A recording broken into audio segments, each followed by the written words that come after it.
good morning, afternoon, or evening, and welcome to the Bloody Disgusting Network.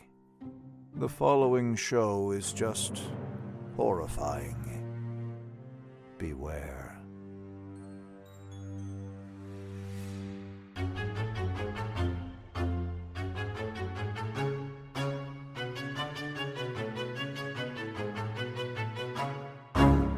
Sheriff, you're not cheating on your wife if you eat my lemon square.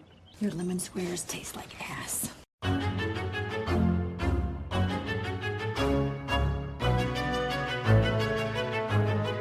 And welcome back to Horror Queers. We're talking, do your lips move when you read? We're talking, this is the same B group that was at your house the night Sheila got bounced to the hedges? And we're talking, perverts, onanous, calamities, and other riffraff. And I'm Joe. And I'm Trace, and we're talking give me a glass of water and a couple lesbians. It's like a mating call. Very much so, everyone. We are discussing The Last of Sheila, a title that may not be super familiar to you unless you've been reading a bunch of Glass Onion reviews in which people are like, oh, it's The Last of Sheila, because people know about this movie now a little bit, but we're going to try to make it more well-known. There we go. Yeah, absolutely. Actually, Joe, before we even go into this, I'm just going to bring in our guest right away because I have to give this person credit for even putting this movie on our radar. So everyone, if you listened to our episode on Psycho 2 from a couple years ago, you will know that this person recommended this film to me and Joe, and we finally got around to watching it and covering it today. So, everyone, he is an LA-based screenwriter, having written for shows like the Boulet Brothers' Dracula and films like the Freddie Prinze Jr. starring Christmas with You, which is currently streaming on Netflix. He is also the co-host of Midnight Mass, a podcast in which he and famed drag queen Peaches Christ worship their favorite cult movies, and you may remember him from our episodes on, again, Psycho 2 and Tenebrae. Please welcome back Michael Varrati. Ooh. Well, hello. Hello! I love that I get to come back to the show when either Anthony Perkins or Murder Most Foul in Europe is involved. We've typecast you. What can we say? I'll take it. If this is the typecasting that I get, this is pretty fab. Oh, totally. I must say, too, so yeah, because ever since you told us about this movie all those years ago, I was like, man, I gotta remember that. And Warner Archive released their Blu-ray of it. I want to say maybe even like the year you suggested this, and I snatched that shit up and watched it. Yeah, I have long loved this movie, and I am really thrilled to see, thanks to Rian Johnson doing Knives Out and Glass Onion, but even with Kenneth Branagh's Hercule Poirot movies, and some of these other films that are bringing back the ensemble mystery, because it is a subgenre that I have always loved. I mean, obviously I'm a horror nerd and I live and breathe by fright films, but I'm a big reader, and one of my favorite things to read is a good mystery. I love Agatha Christie. I love a caper, and the 70s specifically had a lot of really, really great caper adaptations.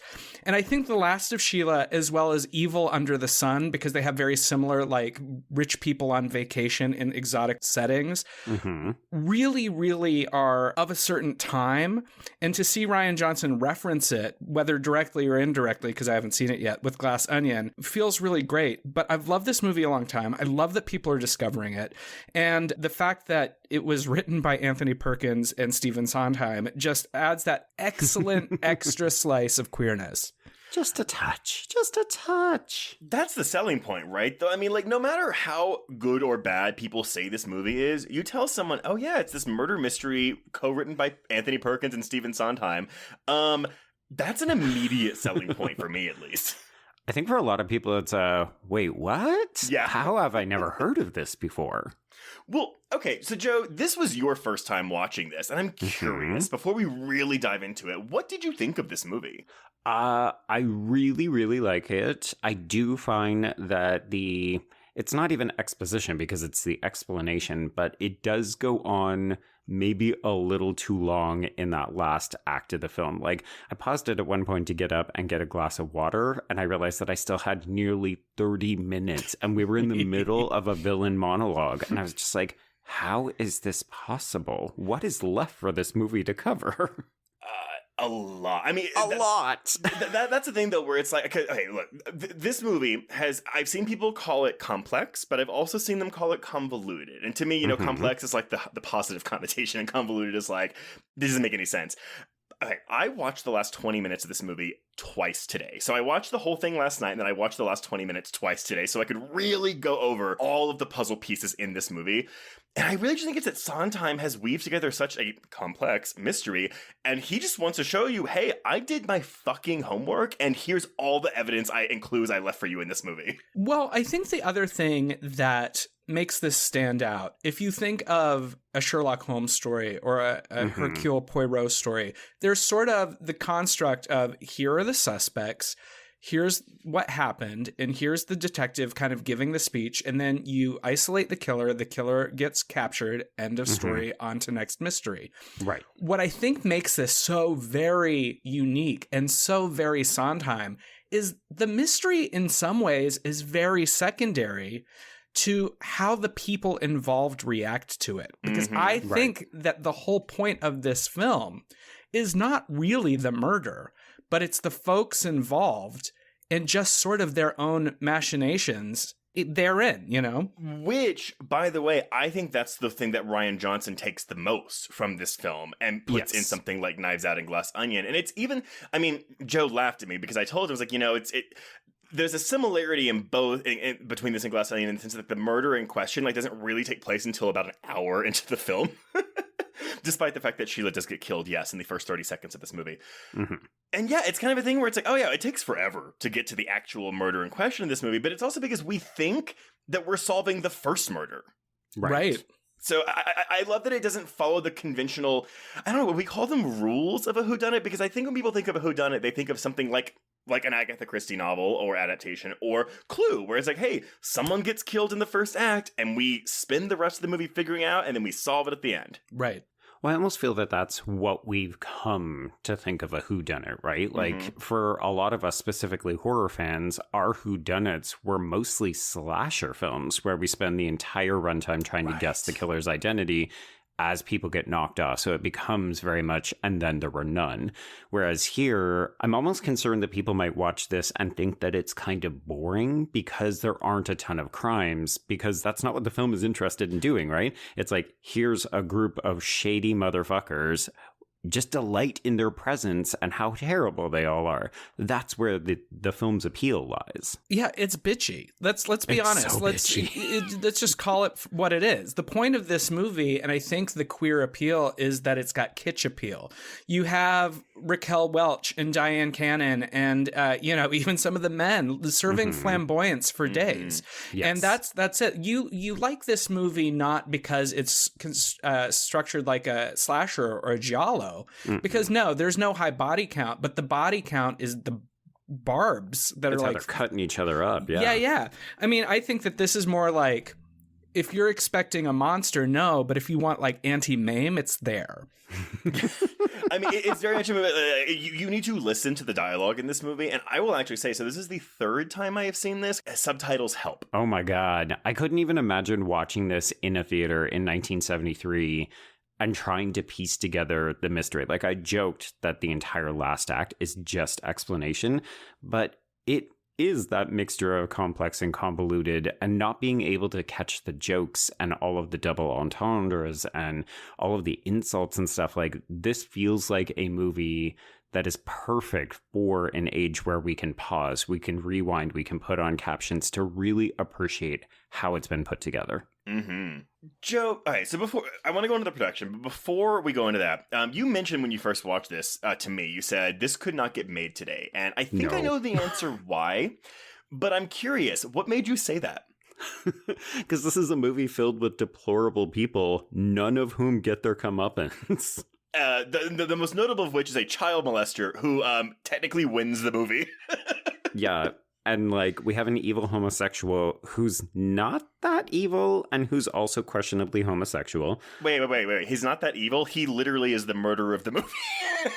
Yeah, but you kind of get the impression that, like, again, because we don't really care about the murder, it doesn't really matter that Tom is a killer, because we're like, well, Clinton seemed like a bit of a piece of shit anyway. But what is interesting about this is that what we think we know may not actually be true. So true. The character in question that is the alleged child molester molester based on the clues left by the deceased, and the alleged homosexual based on the clues left by the deceased. If you really listen to how it goes back and forth at the end, it may not be that either of those people are the things of which they have been alleged. Yep.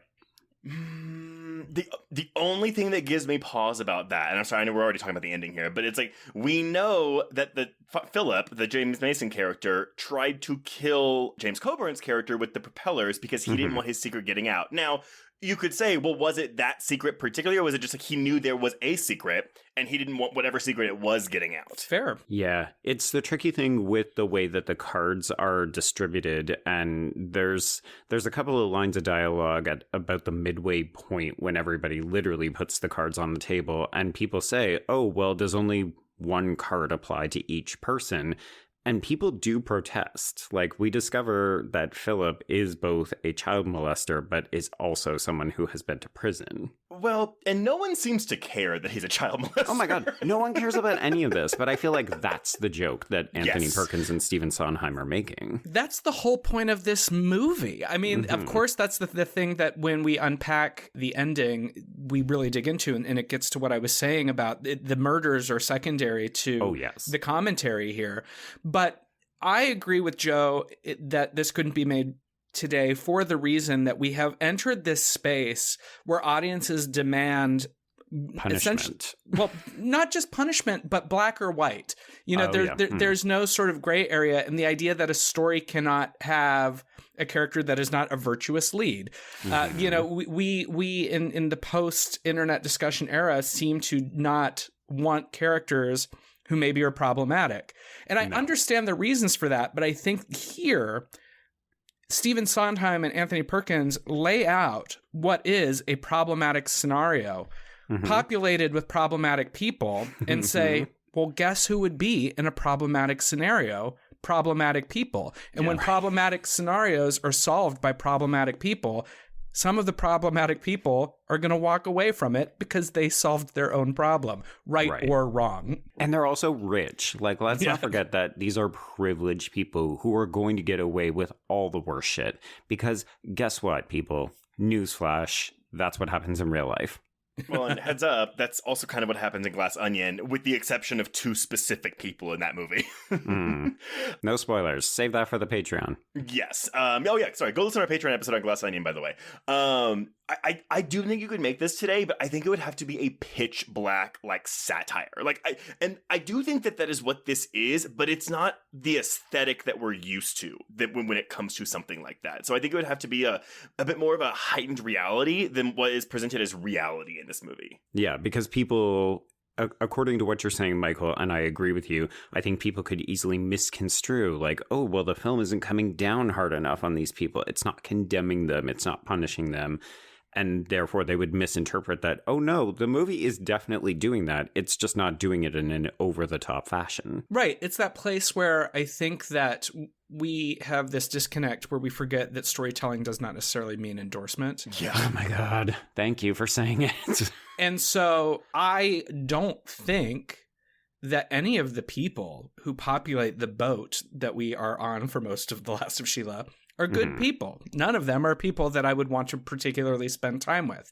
But in terms of a sociological, observation or a delicious slice of bitchiness for, the 2-hour runtime, you're watching what is basically terrible people in a terrible situation who have done terrible things. And of course you can't look away because that's Trainwreck 101. Exactly. It's what makes this movie worth watching. If you can't get on board with if you can't get on board with what any movie is doing, then you're not going to have a good time. But specifically with this one, if you're looking for a character to root for, this probably isn't a film for you.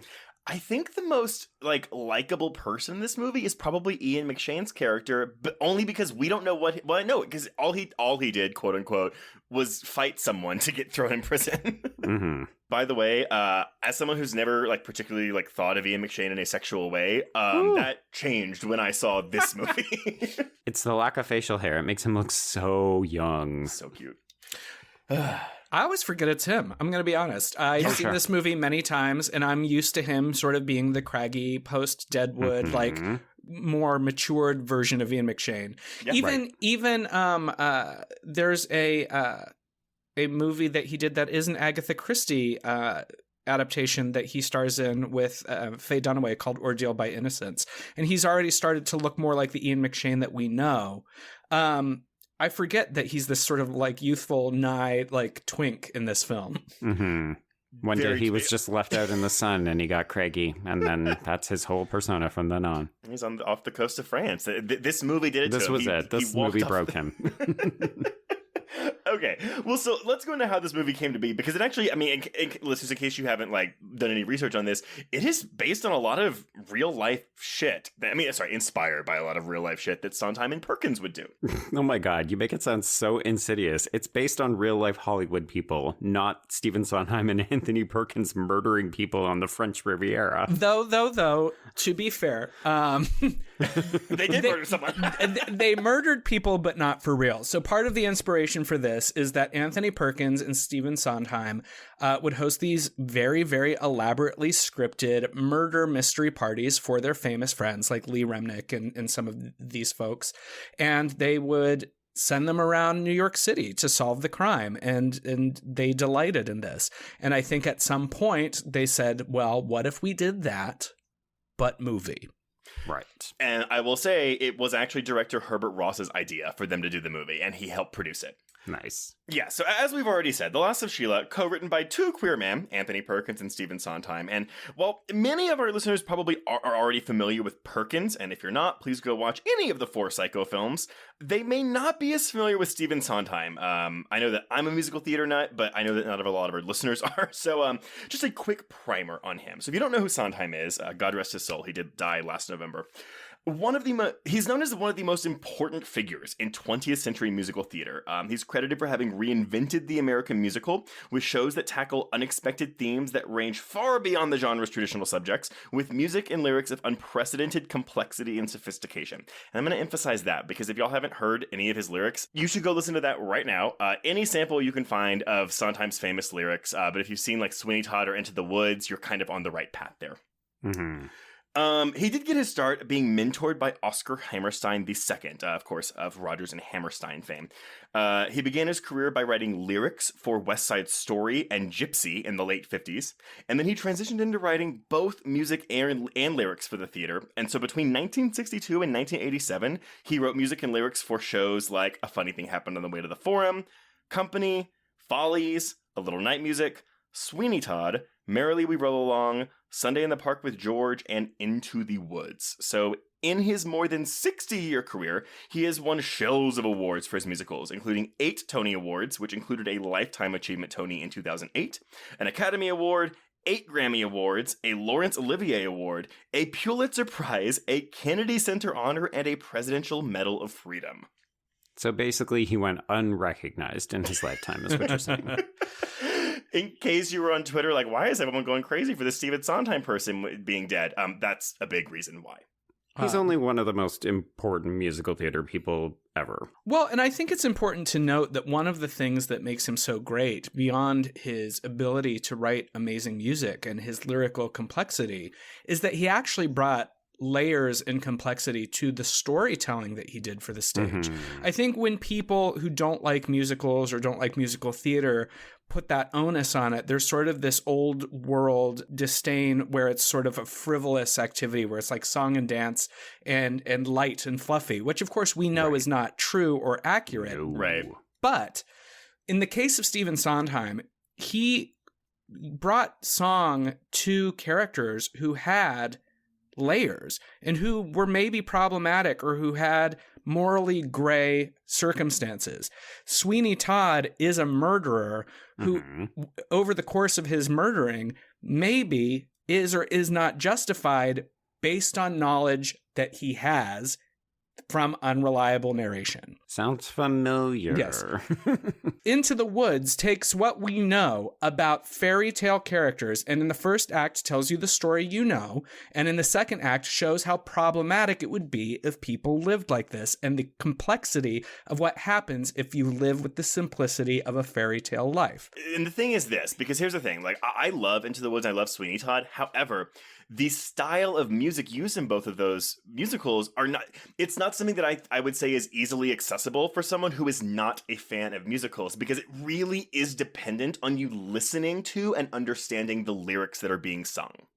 Well, it's operatic. It's not verse, chorus, verse, chorus. There is story in the music itself, and it's not easy. I think any musical theater actor who performs Sondheim will tell you that it is a workout of both of both your skills and your emotions. He was not easy on the people who performed his music, because to him, the music is the ultimate vehicle. And I think that Follies is a great example as well of a group of performers who convene at a theater years later after their glory days. And they reminisce about what happens when time passes you by and you get older, and the messiness of youth and the messiness of interrelationships and what happens when you look back on it. That's not the kind of thing that when you're going to a Broadway show with your grandma who just wants to see, like, you know, song and dance, that they necessarily are prepared for or thinking about when you think of the Great American Songbook or Broadway.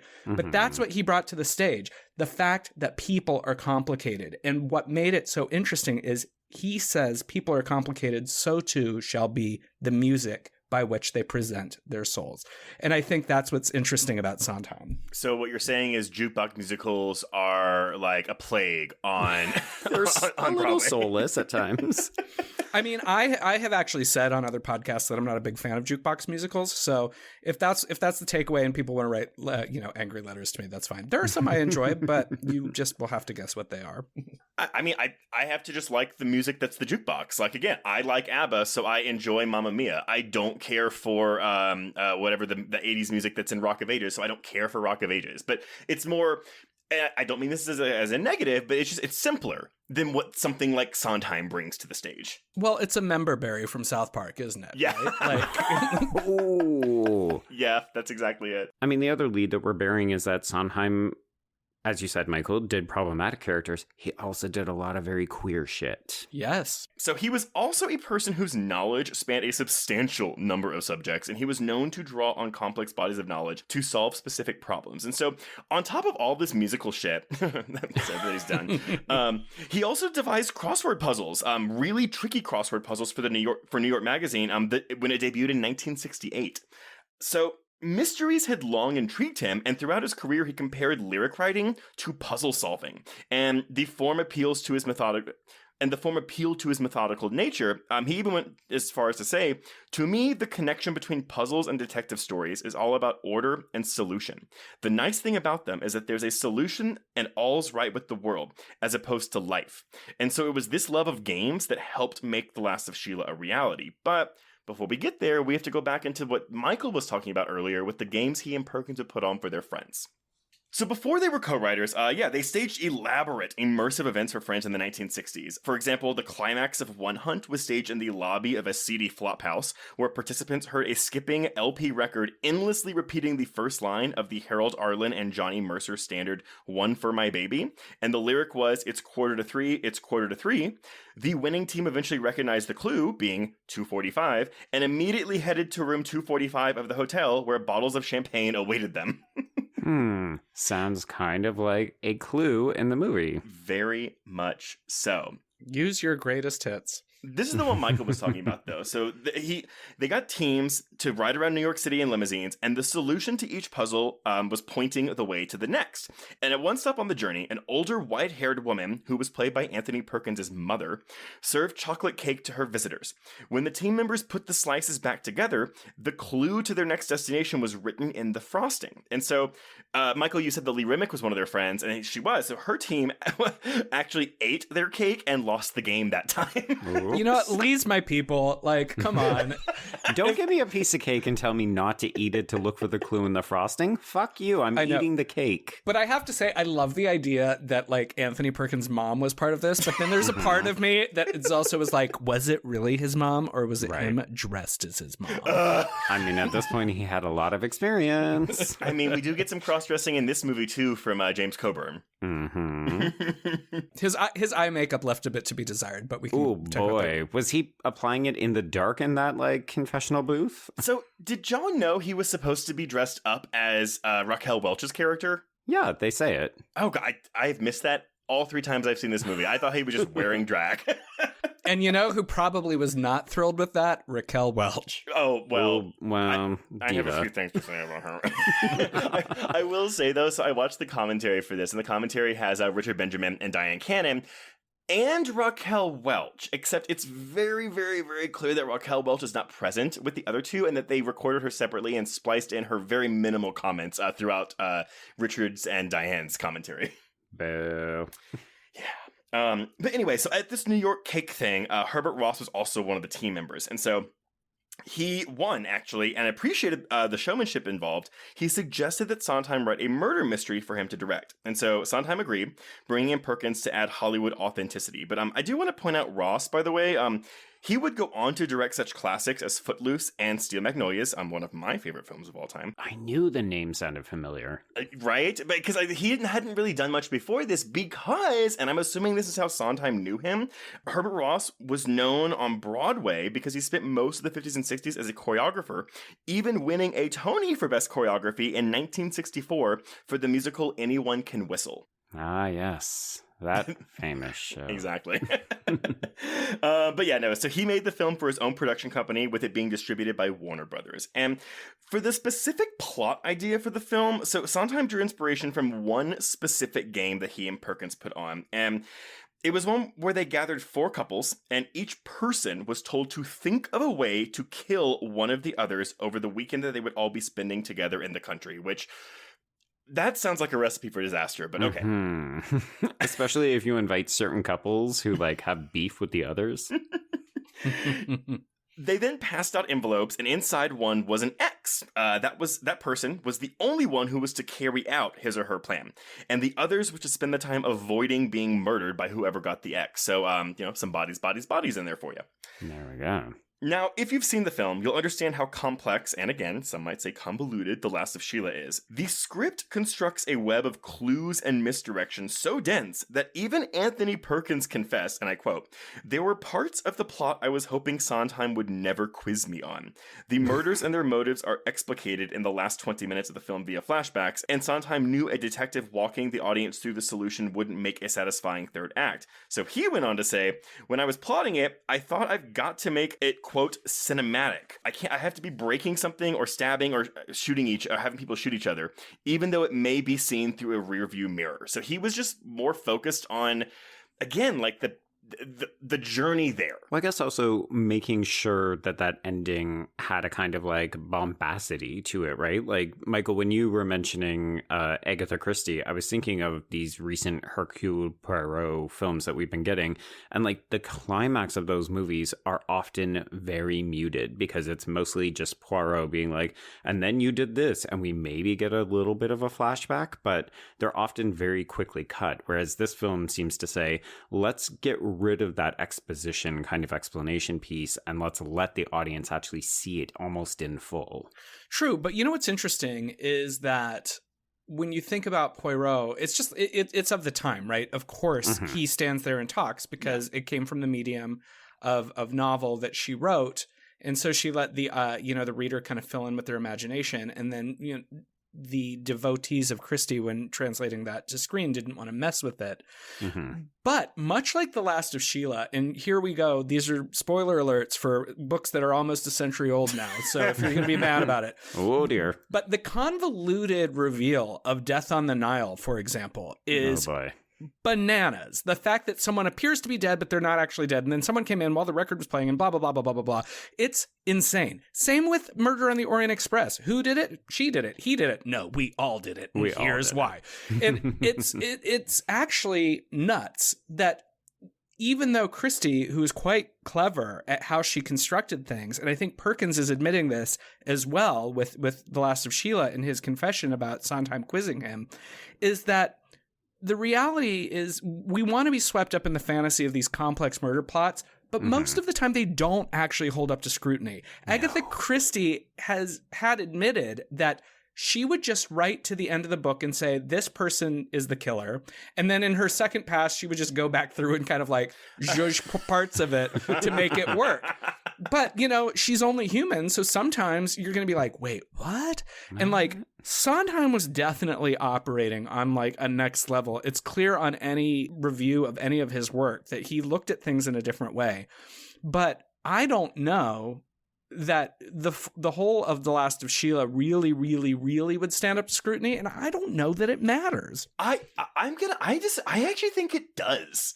And maybe it's because I've seen it a couple times again, but it's like watching it, I'm like, oh, it is kind of obvious that Tom is the killer in this movie, but I don't remember if I thought that the first time that I watched it. Joe, help me out here. Were you kind of pinpointed on Tom at all during this movie? I did, but not too much earlier. I figured it was either him or Philip. So when they actually both revealed that they wanted to kill Clinton, I was like, okay, well, you know, I think some of that groundwork has been laid there. But I never imagined that Lee was involved in it. But I think the broad strokes make sense. I think it's like when you get to the minutia that sometimes it's like, wait. Yeah, like when we get down to like the cigarette and the bottle and the ice pick and that kind of stuff, it's like it all mostly holds up. But it's the kind of thing where you wonder if I really watched it and paused it to try to keep track of every single one of these clues, would it work? But I also think, again, that's maybe missing most of the point of the film. Yeah, like why would you? The whole point is you want to have a glass of wine with the people on this boat and then get the fuck off the boat because they're not nice people. Yeah. Right. Well, before we get into the casting, just a fun fact, queer director who we actually just talked about a few weeks ago, Joel Schumacher, was the film's costume designer on this film. He actually wouldn't go on to direct his first film until 1981, The Incredible Shrinking Woman. Wow.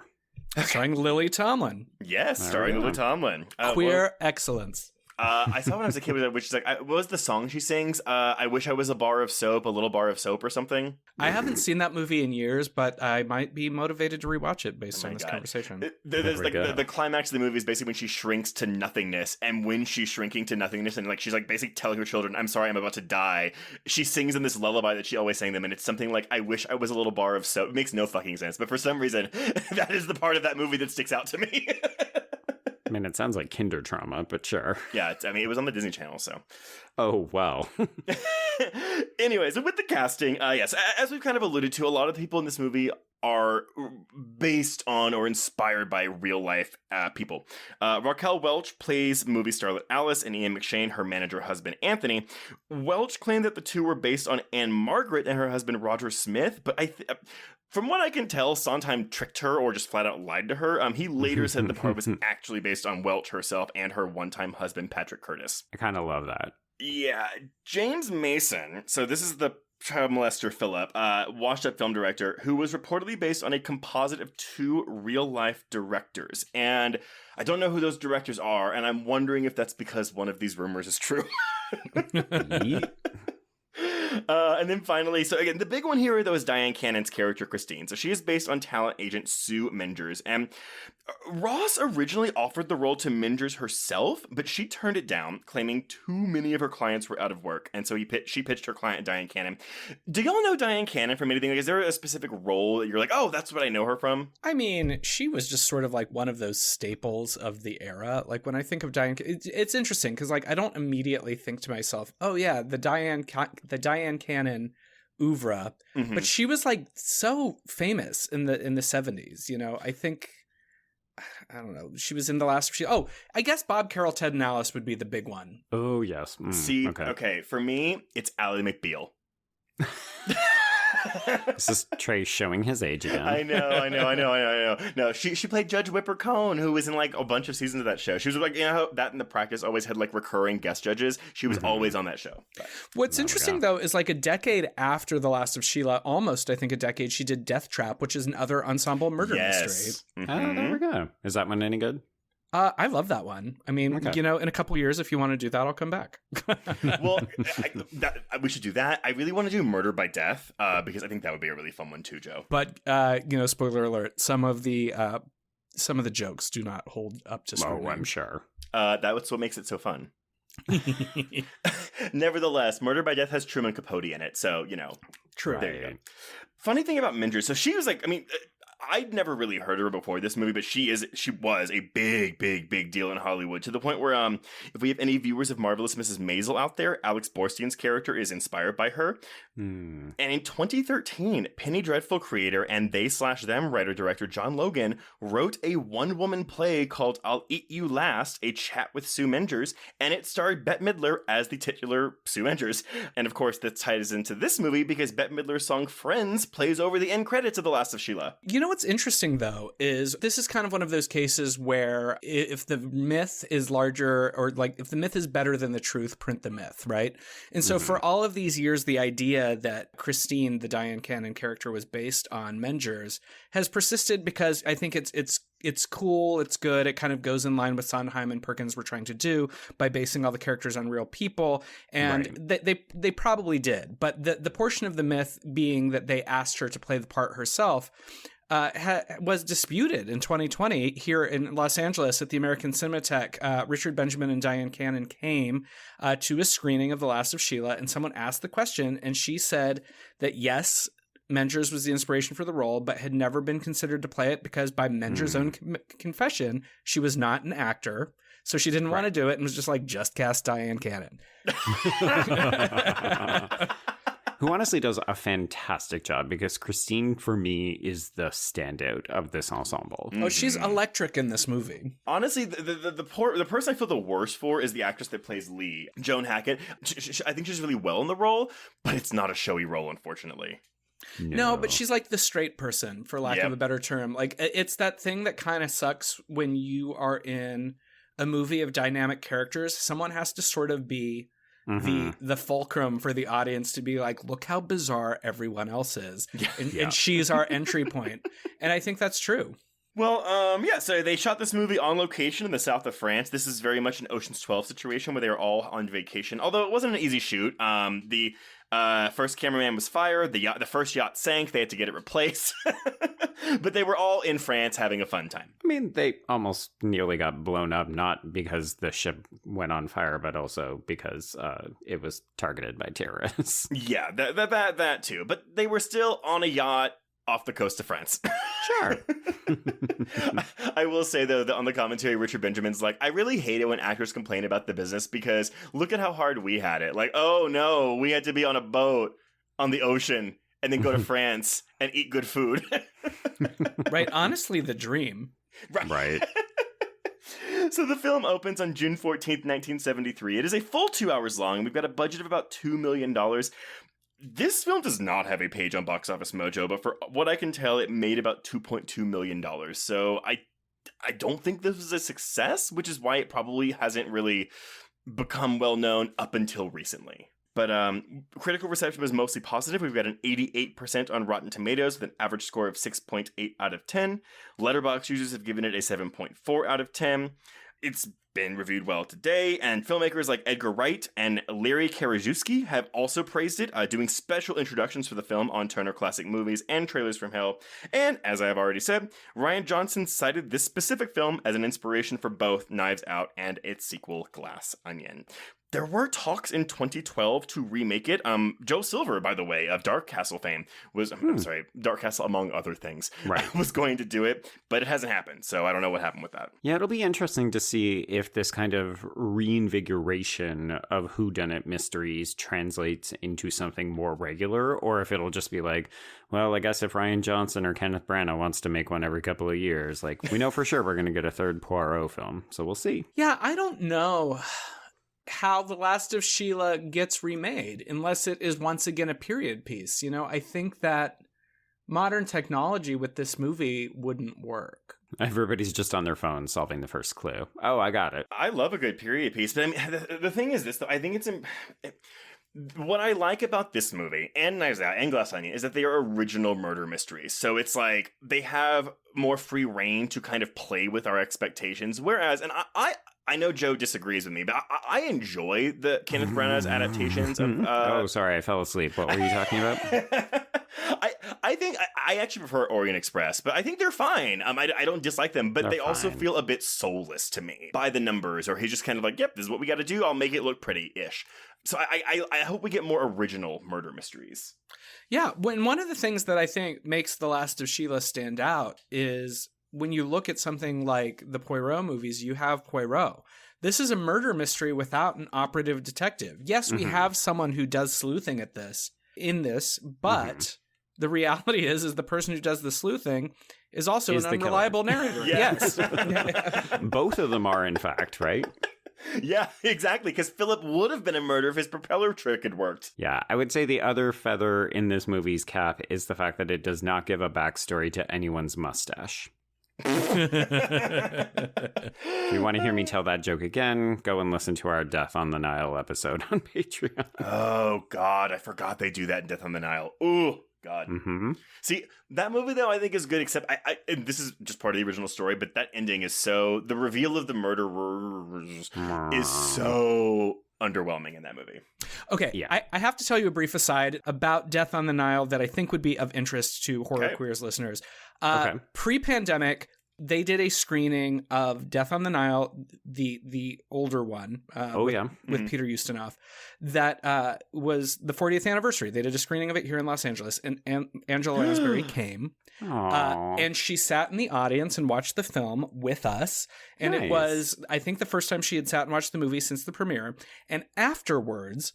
She went up and did a Q&A with this guy who came from the AFI, and he had this like legal yellow pad full of his questions.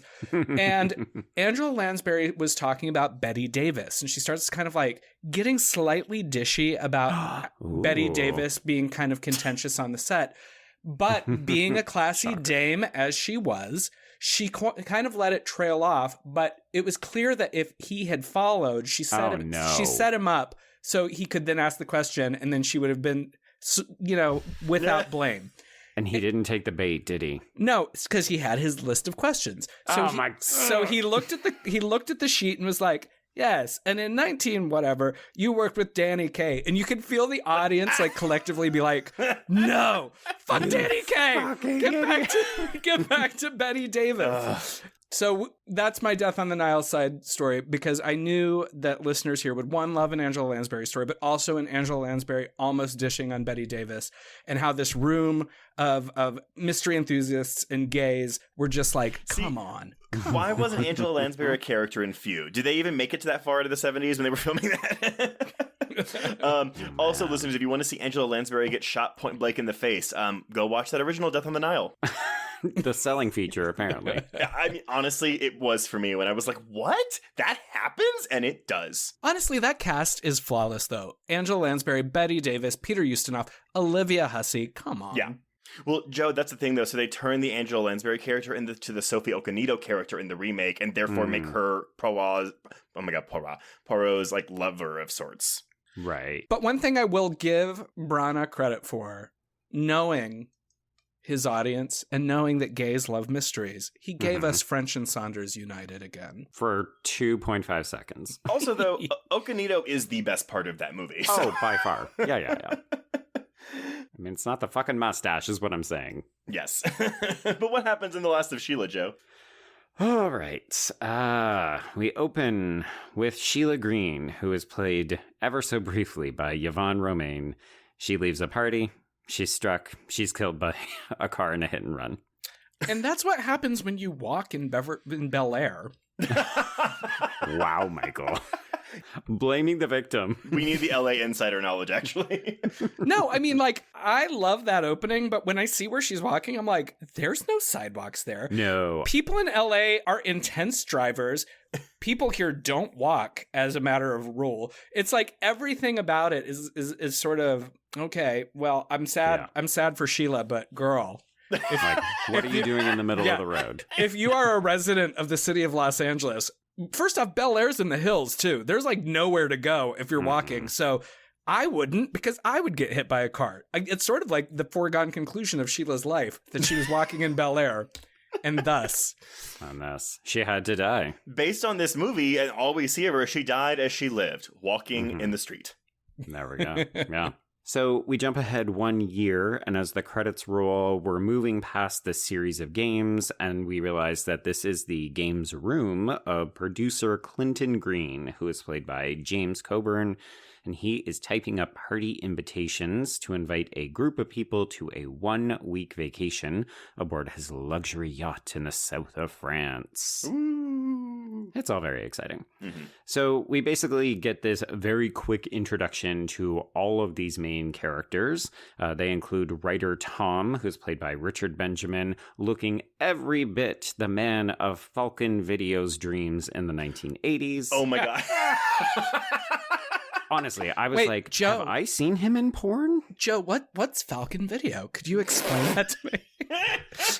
So Falcon Video is an adult American entertainment company featuring many penises going into many butts. I will say, so I'm not really a mustache person. I find this man incredibly attractive. Oh, he's very hot. Yes. It's funny because I spent a bunch of time being like, these costumes are very sexy. Like, all of the men look really good. End credits come up. Oh, hello, Joel Schumacher. Yes, this all makes sense now. Doing the most for all of us, honestly. All Thank of God. us. Bless him. An immediate clue, Lee is drinking ginger ale, not alcohol yet. Yeah, so his wife Lee, as you mentioned, Trace, played by Joan Hackett. Then we get bitchy, horny agent Christine, played by Diane Cannon. We have director Philip, played by James Mason, as well as our celebrity actor couple/agent, Alice, played by Raquel Welch, and Anthony, played by Ian McShane. So they're all very excited in the way that they're like, oh shit, I guess we're getting the gang back together. It's been a year since that broad died. Well, again, a bunch of clues already, too. Philip has a little girl in his lap while he's filming this fucking dog food commercial. I also love that Christine's assistant is clearly a lesbian, and then she just tells her assistant to disguise her voice as a woman on the phone. It's so rude. So rude. I love when Raquel Welch and Ian McShane are at the airport and they are first off hounded by the paparazzi, but then they throw that guy with the champagne aside. It's just it's so on the nose, but also perfect. Yeah, it's so on the nose because we've seen it happen in real life and not so recently. Like, we maybe saw this a couple of years ago. We maybe saw this last week. So everyone arrives at the dock, and the husbands and wives are separated so that Clinton can take a picture of the 6 hungry failures in front of the word Sheila. Ooh, but he makes sure to rearrange them in a very specific way. And it wasn't for outfits. So we then see this picture posted on Clinton's corkboard in close-up so that you can just study it. But again, it's like, oh, we pause this nowadays. 1973, you've just got to squint real fast. So on top of the murder mystery, we have this game, and I love that because it's also it's a misdirect without actually being a misdirect. It's just like taking your attention away from everything else at hand. Yeah, you really have to pay attention to how everyone interacts while they're playing the game, while trying to figure out whether or not the game itself is important for solving Sheila's murder. Well, what I love about the game is that on a boat full of terrible people, which we have reiterated multiple times, he's the worst. I mean, he's terrible. The ultimate bitch. He is delighting in their suffering, and he knows their secrets. Yeah. And he's made a game of it. That makes him kind of the nastiest of all. Well, and I mean, look, I know it's been a year, but he doesn't really seem to be that upset over Sheila's death. Frankly, he's having a great time. Yeah. Honestly, it seems like he wanted her to die so he could do this game. Or he just sees it as an opportunity to torment them because he's that kind of asshole. Because yes, when he says that they're hungry failures, it's because they all need him quite badly because of the state of their respective careers. But can you imagine just the amount of audacity to be like, all right, I'm going to create a game that's going to expose all of your flaws, but we're also going to romp around in Europe I'm going to dress in drag for a portion of it. Sure. It's like, what are you doing? What are you doing? Well, and even like broadly, I mean, like, I love that, we know we are walking into this and it's a murder mystery, and we think we are trying to solve this murder of the movie. Mm-hmm. That's not even really well, again, we've already said it's not really the point of the movie. But like, again, the whole first act is a bit of a misdirect anyway, because it's not the murder we're trying to solve. Exactly. I mean, at this stage, I think we're still trying to really understand the relationship between all of these people, which is some of my favorite parts of whodunits. It's like, so who knows everyone and how, and what things do we need to discover as an audience to better understand how the game will be played? Mm-hmm. So as everyone settles in, Christine confides in Tom and Lee that Clinton has basically invited them here because he wants to have everyone make a movie called The Last of Sheila, which will chronicle his wife's rise from call girl to columnist. So if you ever wondered how Clinton got some of the dish that he has, it's because his wife was collecting a bunch of this. The title of this movie, this is a Sondheimism to me, too, because it has multiple meanings, right? The Last of Sheila, okay, she died. The Last of Sheila, I think Christine says, when are we going to hear The Last of Sheila? Right. This movie, and then also when we get to the letters at the end of the movie, Tom has The Last of Sheila, the last letter. It's pretty smart. Yeah. So later, Clinton explains the rules of this game, which he calls the Sheila Green Memorial Gossip Game. It's just like, okay, you bitch. So here's how it will work. Each guest is given a card with an identity, and we don't learn at this point that the card that they're assigned is not actually their identity. So like when Raquel Welch gets, I keep saying Welsh/Welch. Anyway. Raquel Squelch. There we go. Wait, is there a drag queen named Raquel Felch? Because I just need to know. I'm willing to bet there is. Oh my! Wait, Michael, do you have a drag name? I do. It's Waffles Extravaganza, as gifted to me by Peaches Christ. I rarely use it. We explain how it happened in one of the episodes, but frankly, it's because we were at a diner in New York City at 3 a.m, and a menu item was Waffles Extravaganza, and she's like, "That's you," and that's the story. Yep. Joe, have you picked one up for you yet? When I did drag, I had a name, but it only makes sense within the Ottawa drag community, and it would have only made sense about 20 years ago. So what for your Ottawa listeners, what was it? It was Tic Tac Tina. Oh, I like that. Okay, I like that. Mine would have been Alicia Keybumps, and my husband's name when he did drag was Barbie Koa.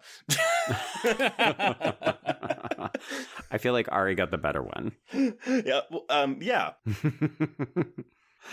Okay. So, yes, these various cards contain phrases such as "you're an alcoholic," "you're the informer," "you're an ex-convict," etc. Well, we don't know any of this yet, and we never see the alcoholic card. Well, no. That's true. So each night what they will have to do is individually decipher a clue that will identify the identity of this corresponding person. So it's like, we're here for a week. There's 6 of you. By the end of the week, we'll have discovered everyone's individual secrets and whose card aligns with who. So the first game is the shoplifter. So the clue is a sterling 18-karat silver key. They're dropped ashore, and we watch everybody kind of scramble around and who's making allegiances. Christine tries to partner with Lee. Lee ditches her. Alice just goes drinking. So basically, the only ones who really decipher the clue are Tom, and then Lee, and then Philip. But Lee doesn't count because she and her husband speak for too long. But basically, they end up in a room and discover that, okay, there's like a bunch of clues, and the shoplifter is eventually revealed to be Alice. Well, and so that's the thing. So, hey, first of all, we have so much queerness behind the scenes of this film, but Christine has so many lesbian... Christine has to be a lesbian because she keeps having all these lesbian interactions. She goes into a lesbian bar and she's like, is anyone missing a truck or something? She's so offensive. But I'm also a sucker. So yeah, Alice like goes off and just starts just drinking by herself because she knows the secrets about her, and she's already put together like, oh, this is what we're doing. Clinton's fucking with all of us. Yes. But I love that we, not once, not twice, but like 3 times, we have mystery POV camera person as they're talking to Raquel Felch. You know, I have to say, I think that maybe the 70s, this would have been way more scandalous. But when I think about the array of other crimes here, the fact that, like, her big secret is that she's a shoplifter, I'm kind of like, so what? She's so embarrassed by it. She stole a fucking fur coat. And yes, fur coats are very expensive, and they would have been a very big ticket item in 1973. But yeah, I fully agree with you. When she revealed that, I was like, oh, it's not millions of dollars worth of diamonds? Who fucking cares? Yeah, and also, even if it was, it's sort of like her character is sort of like fuck capitalism, as opposed to the murderer or the molester. Like, I'm kind of like, you know what? Let her have a second coat. I don't give a shit. But that could be the commentary, right? Like, in the world of Hollywood, being a shoplifter could destroy your reputation just as much as being a child molester could, or being an alcoholic or a murderer would. But actually, Trace, I think you're onto something, because remember how many years, like, the press and comedians harangued Winona Ryder, and then it took for how long for Harvey Weinstein to be brought to justice? So... Well, I think it's also important that Alice is an actress, and we do get confirmation from Philip eventually that she's actually a pretty good actress, but also she's still just an actress compared to someone like him who is a producer who is far more powerful. I'm pretty sure he uses the word semi-talented actress. All right, semi-talented it is. Which maybe that's like a high praise from him. I don't know. I don't know. I'm just thinking that they wrote this part for her and then cast her and then gave this line to someone in the movie. I mean, the bitchiness certainly jumps out. Well, there we go. So I will say this. So the drama with Raquel Felch on this movie. So there were complaints about her behavior on the set. I don't know who from. But in turn, she announced that she was going to be suing the director, Herbert Ross, for assault and battery as a result of an incident in her dressing room. She apparently had to flee to London during the shoot to escape physical harm, but she then returned to Nice to shoot the film's final scenes, and she was provided with a bodyguard for that. But Warner Brothers later issued a statement supporting Ross and criticizing Welch for her quote-unquote public utterances.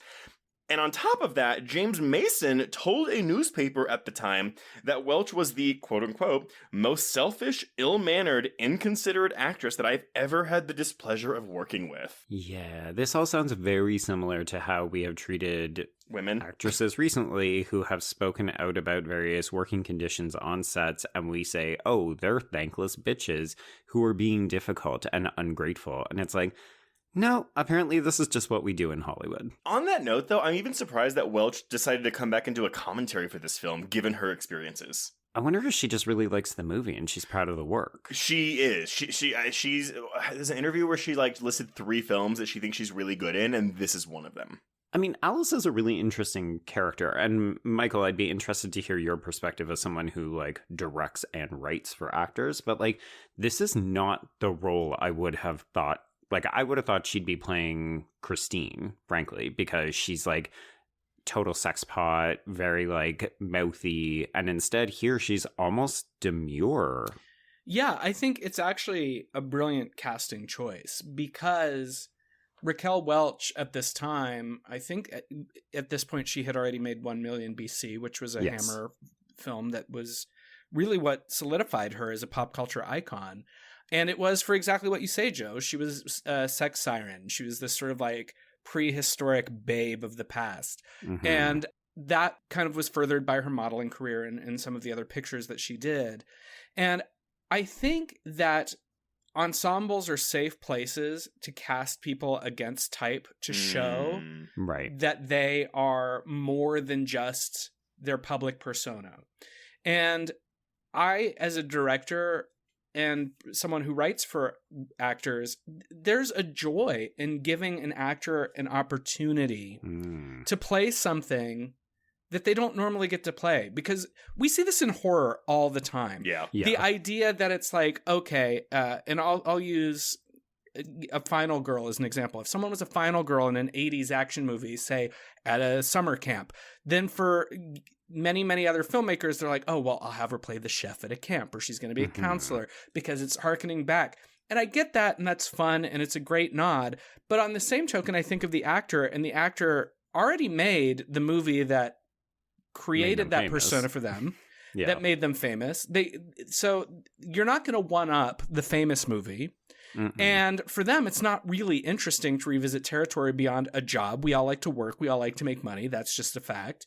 But if you go to an actor and say, I know that you're known for X, but wouldn't it be interesting if you did Y? Mm-hmm. And if they are intrigued by the idea, that's exciting. And so for Raquel Welch, specifically at this time, sort of at the height of her in magazines as the sex siren, yeah, she's playing an actress who's supposed to be glamorous, but her character has these flaws and this, what's the word I'm looking for? She's almost like emotionally vulnerable, right? Yeah, she's vulnerable. That's exactly the word. And that's not what the public associated with Raquel Welch at the time.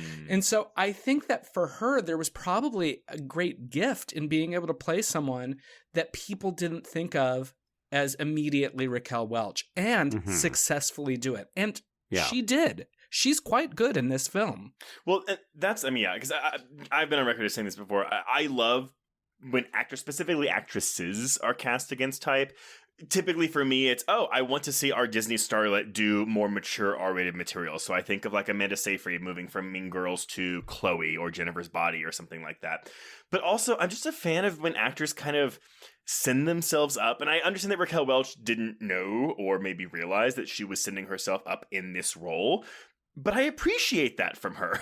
Well, I think it would have been really easy to have just made her this shrill harpy of an actress and be like, we're just having you do yourself. Whereas here it's like, you're maybe doing yourself, but also you're maybe the most empathetic character in this entire movie. Well, and doesn't the movie actually speak to even in some ways the real life scenario that we talked about? Because the men on the ship are terrible to her. They treat her as if she is just an object or a commodity. You know, if they're not sexually interested in her, they're interested in what her brand brings to them. Right. And beyond that, she's worthless.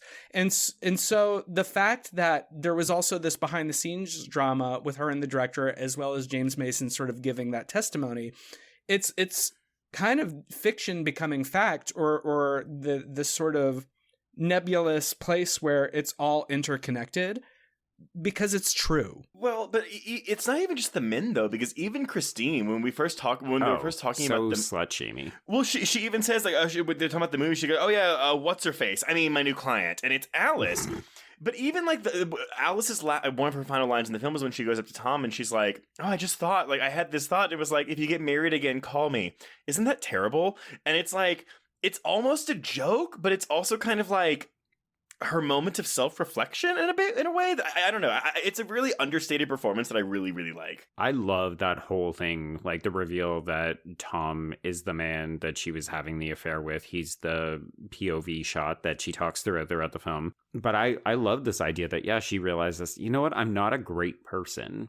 And I don't know that that's a good thing, but also she's arguably the least bad person on this boat. No, and even by asking, is that terrible? Right, like you something said, no one else is doing. She's the only one who like has a moment of attrition, I suppose. Yeah, I think she's fascinating as a character. I almost just wish we had a bit more of her. Well, that's the thing though, because at the 90-minute mark of this movie, everyone leaves.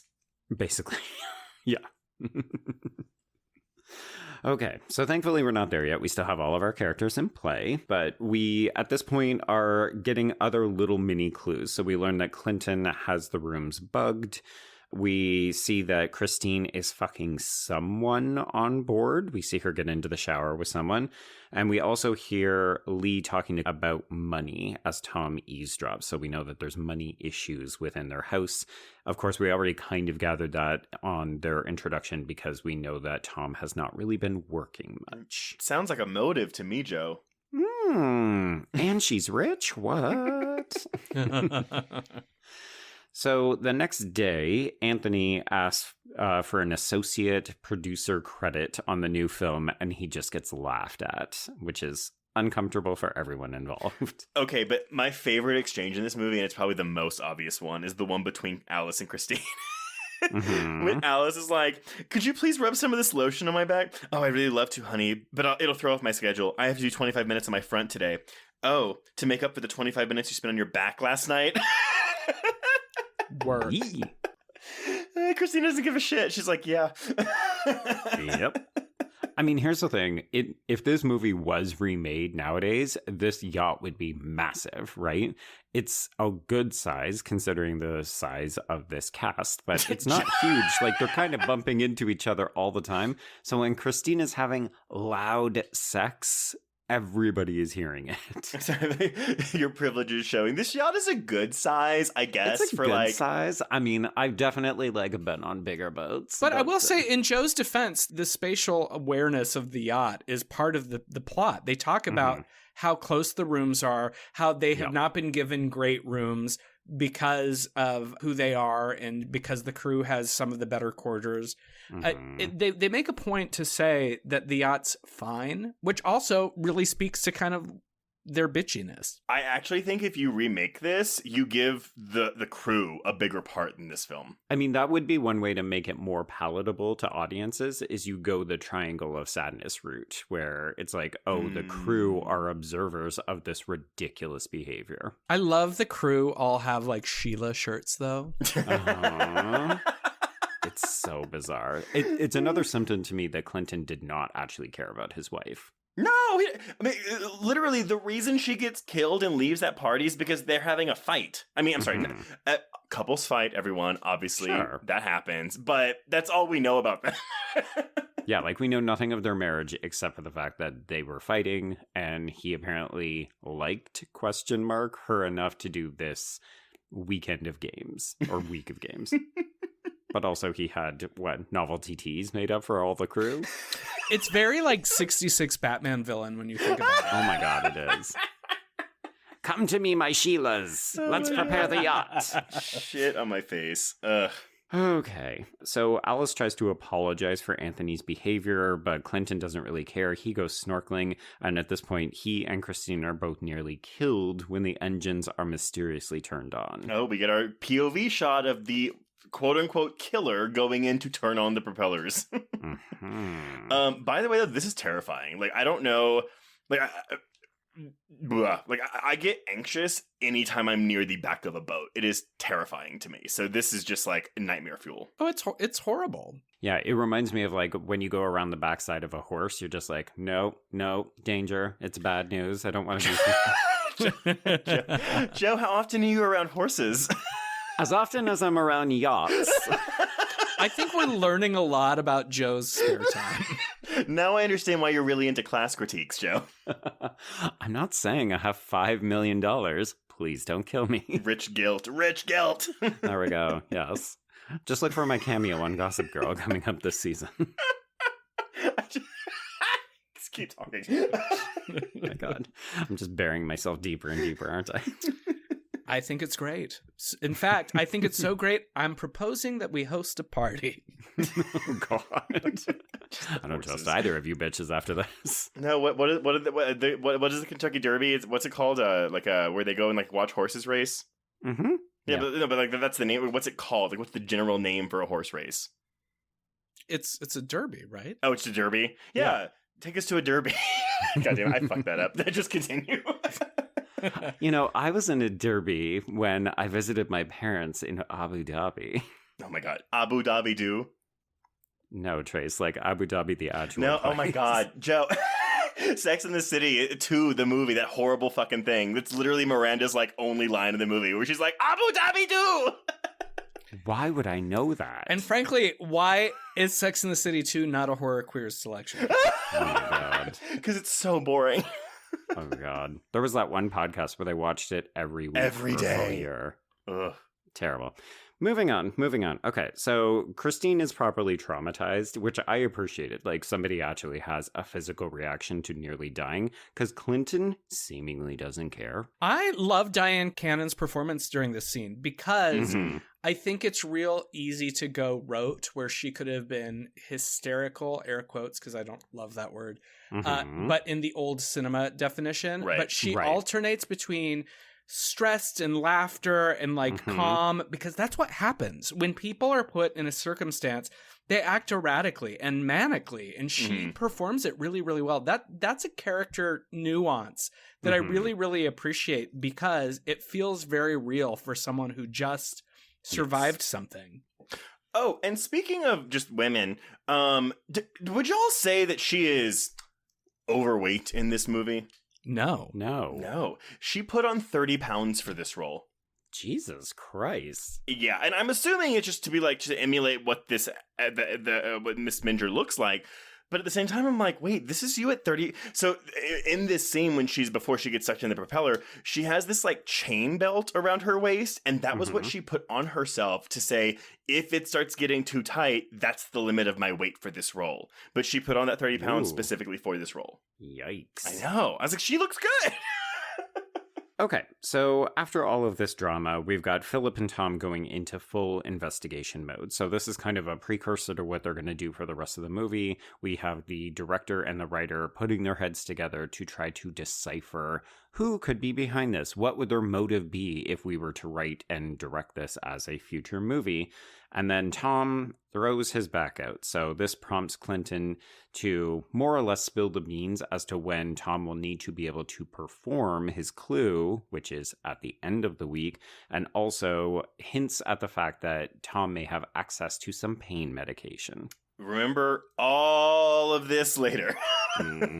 I know you won't. That's the good thing, right? A good mystery. It's like these innocuous things that you just don't think would be important, and the film doesn't shine a light on them. But then when you go back and watch it, you're like, oh yeah, it's like right there, right in front of my fucking face.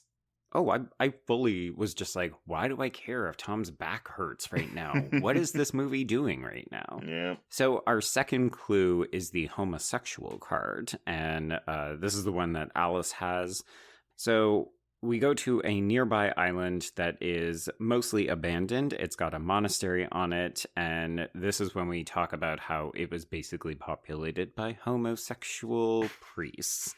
So we find out that Lee is uncomfortable with homosexuality. She kind of frets about like, ooh, homosexuals, what would we do with them in our midst? What indeed, Lee. I love in this moment, by the way, that they refer to the island as something out of a Hammer horror film. Because, of course, Raquel Welch was... Yes. Her fame came from a Hammer film. As well as the woman who played Sheila was in a handful of Hammer films. Oh, shit. There we go. So we also learn at this point that Tom has a card that reads hit and run murderer. So we see that for ourselves when he gets into the shower, but we also see that someone else sees this card. Actually, that's the other thing, too. One thing this movie does really well is we always think that the POV camera is the same person. Mm-hmm. And it's not. It rarely is. Yeah, so on the island, on this Hammer film-like monastery, which, P.S., great production value on whether or not... Well, I guess this would have been an actual island because they did film this in France. So on this island monastery, they are told to take a vow of silence as they split up to look for Clinton. Philip discovers him dressed in drag as Alice in the confessional booth, and it's also revealed that the door for people to get in to do their confession is broken. So Clinton is fretting because things aren't going to plan. He's kind of upset. Philip is like, it's fine, just take a chill pill. Go have a child or something. Honestly, just stop freaking out. So after Philip, Tom visits, and then we see Lee, and then Christine, who praises him for the game, and then finally Alice kind of makes her way over. In between Christine and Alice, we see that Clinton is very obviously dead. Well, and this is the big thing, though, too, because Alice, so whoever the killer is, throws out the game is over card. Mm-hmm. But that's not supposed to happen until the person with the homosexual card clue gets to Clinton, and that would have been Alice. That's what she's like, this isn't fair. This isn't how you play the game. Yeah. So it's bad sportsmanship, but it also suggests that something has gone wrong because Clinton would have never played the game this way. It's obvious he's dead, right? It's so obvious from the moment you see him. Yeah, exactly. So the next morning, everyone discovers that Clinton never came back. And when they search the island, they quickly discover his body. At this point, I was very glad that we didn't have he's just missing. He'll pop up later on. Like, I was very happy that we just find his body so we can move the mystery forward. Do you actually think it would have been better if we wouldn't have been able to see his eyes in those confession booth scenes? Because that's what gives it away, right? Like, we just see his clearly dead eyes staring off into space. I wonder, I don't know if I like to know that he's dead already. I don't know that it matters because, again, it's ultimately a misdirect, right? Like, Right. Except in this case, the misdirect is for us, the audience. Mm-hmm. Because at this point, we think that it still has to do with Sheila, and it really doesn't. Yeah. Yeah, it's no so one true. gives a shit about Sheila. No one ever did. No, not really. So we sort of notice that the crime scene appears to have been staged. Like the murder weapon is this rock, but it's not at the right height. And Philip and Tom start to do some digging and realize that there's weird things that aren't adding up. So they find a cigarette in the confessional, and it seems like the wrong end of the rock is covered in blood.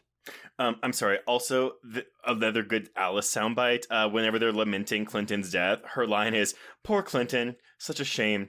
It would have been such a big grocer for him." Oh, yes, because this is a woman's picture that everyone is fighting over.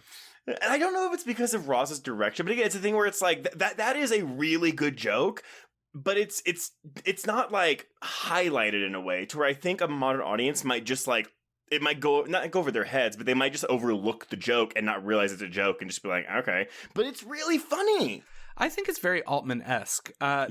This idea that there are multiple conversations at once and you either catch it or you don't. And it's a very specific style of filmmaking that unfortunately we don't really get in the modern era, because I think we now exist in a space where we are overstimulated and everything has to be put in front of us immediately, or else, you might miss it and it may not be the memeable moment. So move on. Whereas this kind of invites you into a boat in the south of France, and you're either in it or you're not. You're either paying attention or you're not. And someone may say something that you miss. And I think that's kind of what ultimately makes this great as well, is there are so many moments like that if you have only seen The Last of Sheila once, I guarantee you missed something that someone said. Oh, yeah. Because everybody's fucking talking all the time. Yeah. But I wonder if that also then contributes to the lackluster gross for this movie, right? It's kind of the same as Clue, where there's so much happening that you're missing things. And I think the filmmakers do it by design because they're thinking, oh, this is going to entice people to maybe come back to tell friends about it. It's really complicated. You've got to pay attention. It's a wild ride. And instead, audiences look at it and say, I had to pay attention too much, and it wasn't obvious, and it was really hard. So, and to piggyback on what Michael was saying, though, yeah, it's like we're a lot of people are used to a movie saying this is the joke. This is a joke. I mean, again, they're not actually saying that, but like through the editing or through how long the camera stays on a close up, like you're like, oh, effect. This is supposed to be funny. This, I mean, again, a lot of things in this movie, but this particular line specifically that I'm talking about doesn't do that for you. So yeah, you have to be paying attention and be like aware of what is happening. I also think that maybe it was just timing that made this movie not perform well, because the reality is ensemble mystery stories are sort of a chestnut of storytelling. We love them, but as you know, trends come and go. I mean, it's like I hear it in horror all the time. It's like we're not doing slashers right now. We're doing monsters or it's high concept horror. And then someone will do something that brings it back around. And if you look at the early 70s, the idea of an ensemble cast-driven movie where it was kind of coming off the tails of the studio system, that was on its way out. We're getting ready to enter the decade of the auteur era. So I think people are more interested in films that are kind of singular voices. And this is a movie that is not singular voiced because it's an ensemble. So it's sort of the end of a chapter of Hollywood. We move into this whole other moment.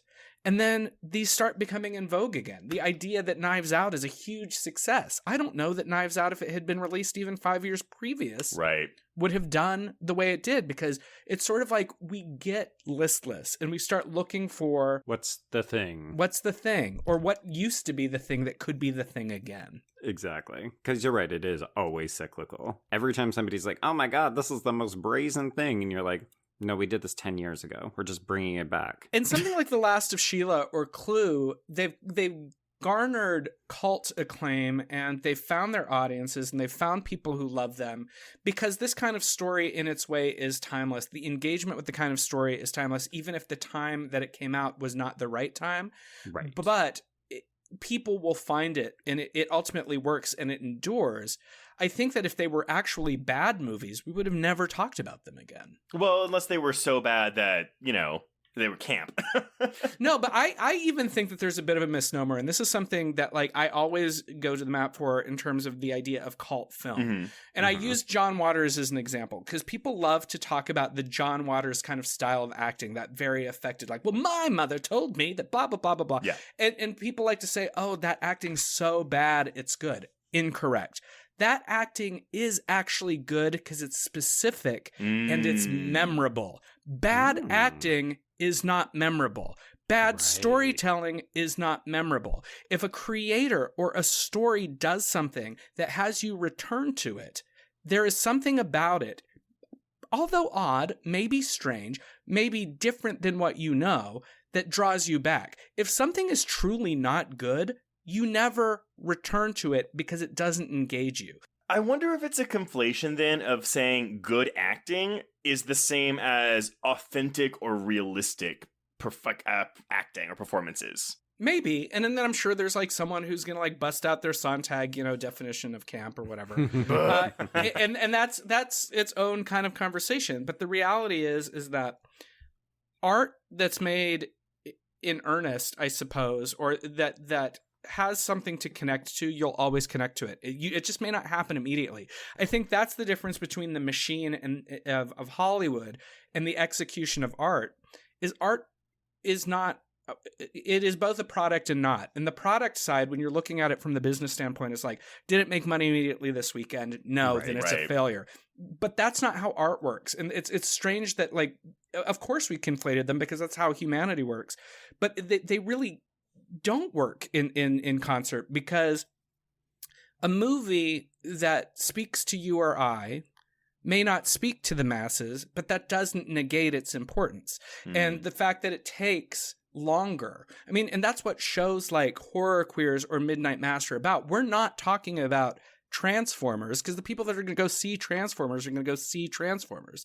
We're talking about things like Mommy Dearest or Psycho 2, like the audacity of making a sequel to Psycho. Well, it fucking worked though, because we're still talking about it decades later. But you know what though? But that's the funny thing though, because I mean, I'm sure we talked about this in Psycho 2, but it's a thing where it's like, but if someone has not seen Psycho 2 and you mention it to them, they will still roll their eyes at you like, okay.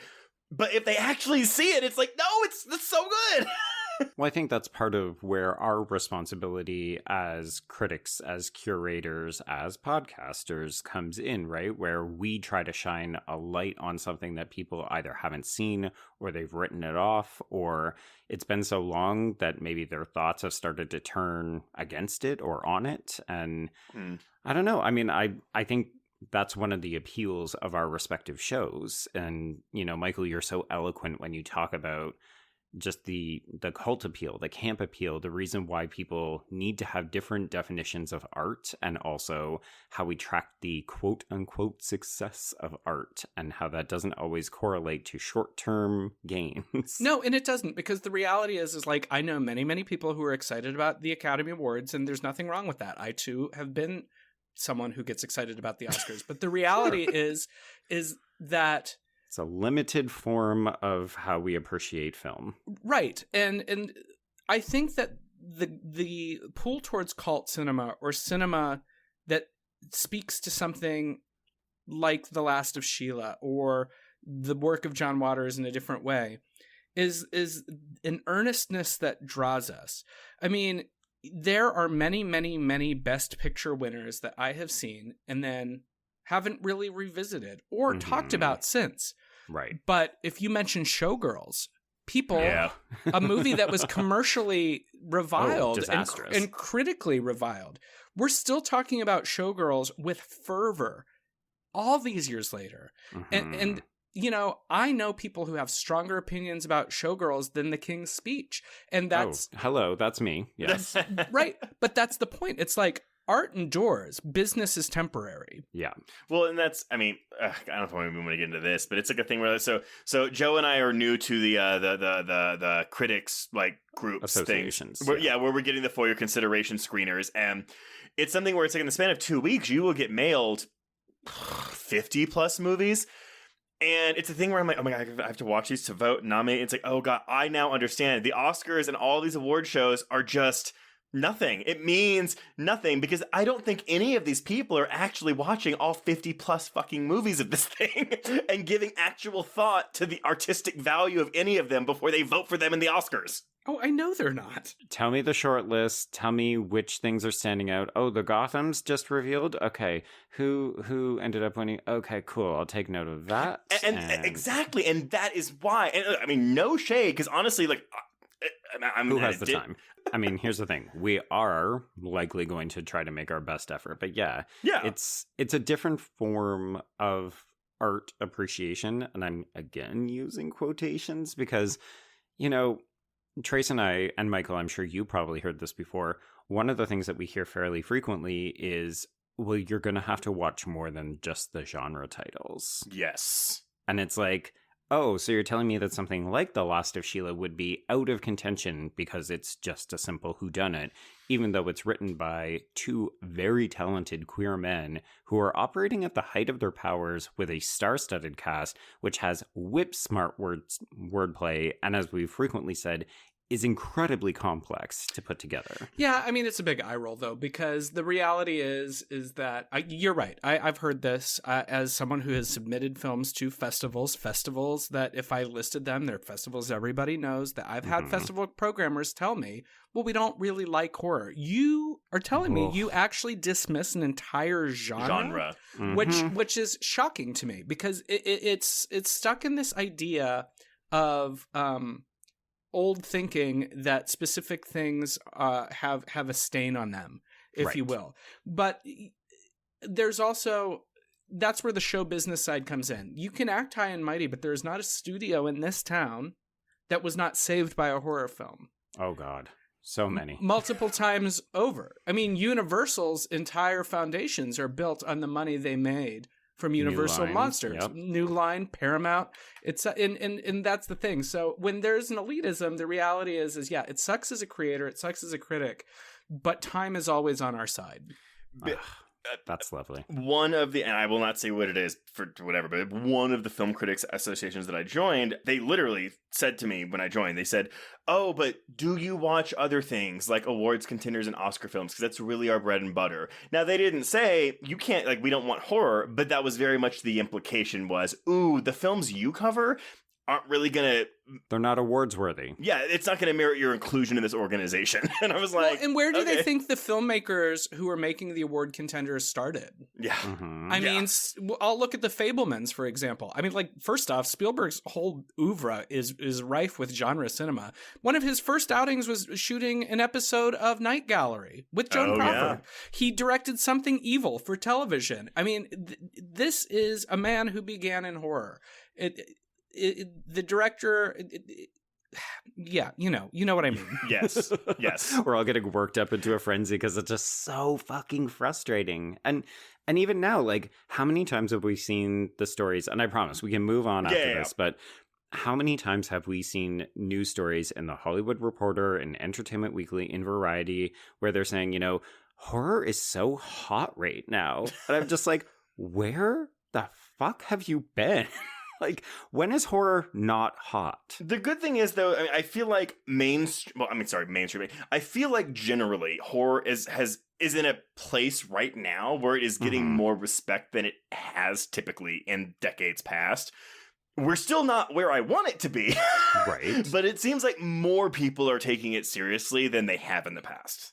But we had to mask it for a long time for public consumption, which is really interesting. And I don't begrudge those filmmakers or those production houses that did it, because I get it. Like, that's it's part of the business. That's it. It's the catch-22 of show business. It's that second word that we all kind of forget when we're on our high and mighty high horse, is that it is show business, and there is a business aspect, and there are people who need to sell this movie so it gets out there. And so, yes, it's frustrating when I go into a meeting and they're like, well, we're looking for really high concept right now. Or is it a thriller because we prefer not to do horror. And it's just like, or when people explain to me, they're like, well, I don't really think of that as a horror movie. And I'm like, really? Right. Well, what Nancy Meyers movie are you watching where a doctor eats somebody? I'm just curious, you know? So have you ever just asked them, well, what's the difference between thriller and horror? Can you please tell me, like, what is the difference? And I'll make it work to whatever the fuck you're talking about. Oh, everyone's definition is different, though. Exactly. And I'll tell you, I've written television thrillers. I've written a number of television thrillers. And when I write them, I always write them as if I was writing a slasher film or a horror movie. And then they just kind of, when they make the films, they choose the amount of blood. But it's like, you know, to me, it's horror because somebody has incurred upon my home in a way that is dangerous to me. That's horrifying, you know? Oh, man. So many times people are like, why do you like erotic thrillers? I thought you were a horror person. I'm like, everything about sex is dangerous in an erotic thriller. Basic Instinct is a horror film. But that is where, I mean, again, so, you know, we have the word queer as the umbrella term for all things encompassing. That's just genre. Genre is all encompassing with this thriller, horror, suspense. Like, it's all the fucking same thing. I think people just associate horror with gore, Slasher. maybe? Yeah, and that's it. It's a cultural idea that unfortunately has pervaded. Yes. Pervaded. It is, and that's it. Like, I think a handful of gore films probably like riled up Tipper Gore in the 80s, and that's what they think about when they think of the genre. And so that is the label that's applied, when in fact we know that horror is multifaceted. And if you are a connoisseur of the genre, you know that, you know, Saw is not Hereditary, is not Hammer horror, is not Cube. You know, well, Saw and Cube are a little close, but you know what I mean. Oh, yeah. So speaking of things like horror, we do have a dead body to contend with here in The Last of Sheila. In drag. In drag. Oh, God. He was caught like that. Oh, my God. I didn't even think about that. Oh, it's the French, though. They don't care. Well, that's the funny thing, right? So we learn that the authorities won't be here for 6 to 8 hours, and no one is upset. Everybody's just kind of like, well, I guess we keep drinking, and... I mean, wouldn't you? I would be drinking, yes. I was actually thinking about this, though, because, the way they are all just talking casually about what's happened, I'm kind of like, well... How would I react in this situation? Maybe I would I be quote unquote hysterical, or would I just be like, yeah, well, this happened. I guess it depends on how close you are to the person, and in fact, none of these people are that close with this person. I mean, but also, it's like, what else are you gonna do? I'm sorry, if I'm in the south of France and and Lady Bunny's dead, and I use her name because I think she would think it's funny. But if like Lady Bunny's dead, I'm like, all right, let's go drink until the police get here. Michael's like, where's Peaches? We're going to start a roast. It's what she would have wanted. Welcome to the South of France roast of Lady Bunny. Oh, my God. Yeah, well, we don't want to pollute the south of France, so...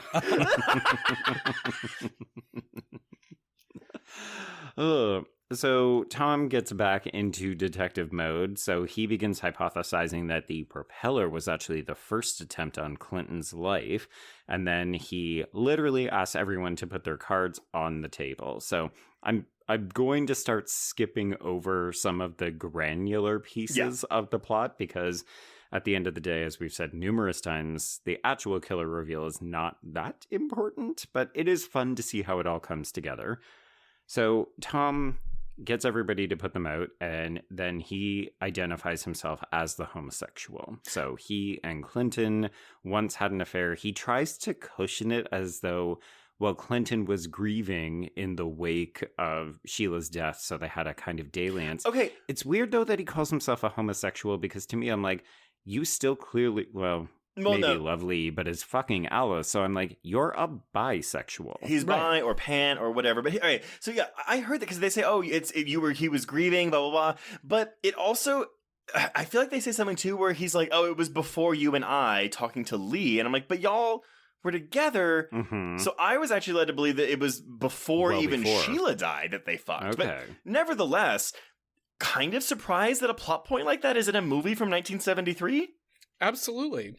And it doesn't feel like a big deal. Like, one of the things that I do appreciate, all of these people are awful, and maybe that's why they don't really react, but no one seems to care about any of these secrets. Oh, you were in prison? Don't care. Oh, you molest children? Don't care. Oh, you're gay? Don't care. Well, the homosexual thing specifically, I did read that, all of these characters were based on people. And I read that the homosexual was intentionally based on Anthony Perkins himself. Right. And I think that in it of itself, I mean, other than the diabolical nature of this character, and that's in line more with the narrative of the movie, and everyone's evil. Well, it's also kind of the self-hating gay that Tony Perkins embodied. But I think that when you look at the landscape of Hollywood at the time, there were a lot of open secrets with regard to gay that they didn't care within the confines of the Hollywood zip code. Right. You just don't let it out. I mean, people knew about many queer people here in Los Angeles during this time, but of course you don't talk about it in the press. Right. You don't reveal it. And so I think I kind of get it. It's like the idea of Rock Hudson being on the boat would not have caused Doris Day to bat an eye if he brought a man, but don't let the press find out. Yeah. Exactly. Yeah. That's an interesting point. So we move on, and he proceeds to out Alice as the shoplifter. As we said, it's really not that big of a deal, but fine. Christine claims the informer card, so she explains that she spilled secrets to the House Un-American Activities Committee. Ooh. Like, And Jesus, folks, maybe the worst thing. Yeah, No, like- not the murderer and the molester, but like in terms of like bad. the list, it's like really it's the next bad. one Yeah. down. Yeah. But again, though, I mean, like she's like the '70s Hedda Hopper, so it does make sense. And it's so funny because in the commentary, Richard Benjamin's like, "Did Sue ever do that?" And Diane's like, "No, this was made up for the movie." But can you imagine, like, they wrote this character based on Sue, and they're like, "Sue, we want you to play this character," and they're just like, "But also, you're going to be a monster." So wait. Before we go any further, we should just elaborate in case. I mean, people may know I was Stephen gonna say. Sondheim, but they probably don't know the House Un-American Activities Committee. This is basically a like, hey, it's a witch hunt. We're looking for communists and maybe gays. And people were encouraged to spill secrets, but the people who were effectively blacklisted didn't work in Hollywood publicly for decades. So, like, if you were found as gay, they assumed you were a communist. That's where where the much hated commie pinko fag comes from. Yeah. Real bad time. It was very much like turn on your neighbors to protect yourself, because if you were identified, one way that you could save yourself, and this is the reason people call it a witch hunt, is because you had the opportunity to save yourself by naming other names. So they would say, give us a list of names and maybe we'll let you go. And then they would do the same thing with the next group of people in an effort to just apparently weed out communism from the U.S., which, haha. Y'all, I'm not. Hey, look, here's the thing. I'm not a communist, but I've Are you sure? I'm not a. You're on the list. No, I'm not a socialist either. But I've never understood that generations like, oh my, like, if you're a communist, you are like this is going to happen. I've never understood what was so bad about those ideologies that makes people like do this to each other. No form of government out that is constructed for the benefit of people, whether it be capitalism, communism, etc., seems all that bad. It's when power players get involved and things become convoluted. And so it's kind of like, I don't know. There's no right answer here other than the fact that, like, maybe Diane Cannon shouldn't be informing on people. Yeah. Yeah, folks, if you watch this and you were kind of like, oh, I don't know, that seems about on par with Shoplifter, it's not. It's not, no. Quite a bit worse. She is ruining people's lives. Well, and it's interesting that they still try to give her some sort of saving grace where she seems apologetic to the point that she's been working with some of these people to get them new gigs or helping them under the table and that kind of stuff. But clearly it's bad enough that if this got out, it would be devastating to her career. Yes. Yeah. Well, I mean, it was a thing where when people informed on others, if you recall, there have been Oscar ceremonies where people were honored, air quotes, and then when there were people who would not clap for them because of the fact that they ruined people's lives. Yeah. Speaking of the Oscars, bringing it back full circle. There we go, full circle. Well done, well See, done. that needs to be a supercut in one of the Oscars. Like, all the people who haven't clapped and who they weren't clapping for. Name names. Inform. Uh-huh. Nothing bad ever happens with that. So Philip is the child molester. Yes, but he doesn't pick the card. Anthony assigns it to him because Anthony says, well, I'm the ex-con. And really, that's because the only card that Tom has not revealed is the hit and run killer. So basically, everybody has chosen a card except Lee, and she then confirms, yes, she drunkenly killed Sheila in a hit and run the year before, and then she had some elaborate but really not well put together plan to get herself out of it. Okay, but this is okay, so yeah, she killed Sheila, but then also in this exact same fucking scene, she quote unquote killed Clinton. Mm-hmm. So Joe, were you underwhelmed on this viewing when you heard this, or were you like, well, there's clearly more to it than this? Oh, it definitely seemed like there was more to it, and not just because there's still about 40 minutes left in the runtime. When you see Lee have this kind of like tearful flashback where she confronts Clinton and she begs him not to go through with the game and the storm is pounding, and you're just like, it feels like this should be a climax, but it's too underwhelming. Well, I guess too, because we also see Clinton's dead ass eyes in this scene, right? Uh-huh. Yeah. Yeah. And I do think that this is where it's more of a problem. In the previous scene, when Philip and Tom were talking to him, you're like, oh, I think he's already dead. But that just excites the mystery of it. When you see it with Lee's flashback, you're just like, how does she not realize she's talking to a dead guy? She's so histrionic with this performance. Yeah, she is. Because she's like busting in the church wall, and then like he's falling out, and she's like, oh, God. And she smashes his head in with a rock. It's all real bad. Like, she's a terrible killer. My thing is mainly, though, that Tom is in this booth with Clinton's body. Mm-hmm. So she doesn't see Tom in the booth whenever Clinton spills out. Well, he's in the second booth because the confessional is like 3 in a row. Wait, it's 3? I thought it was 2 with 1 divider. No, it's they're like 3 little rooms. Mm-hmm. Oh shit, I'm a terrible Catholic.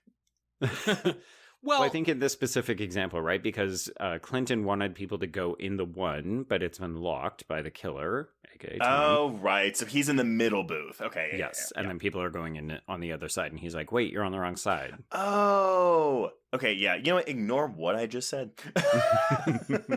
God, Trace, it's like you didn't even watch the fucking movie. I only did confession once, and it was my first reconciliation that you had to do when you were growing up Catholic, and then I never went back again. wait, is that the one where no, it's confirmation where the bishop slaps you, right? Yes, that's confirmation. No, reconciliation is just a fancy name for confession. Right, and if Philip does it, then he slaps you with his dick.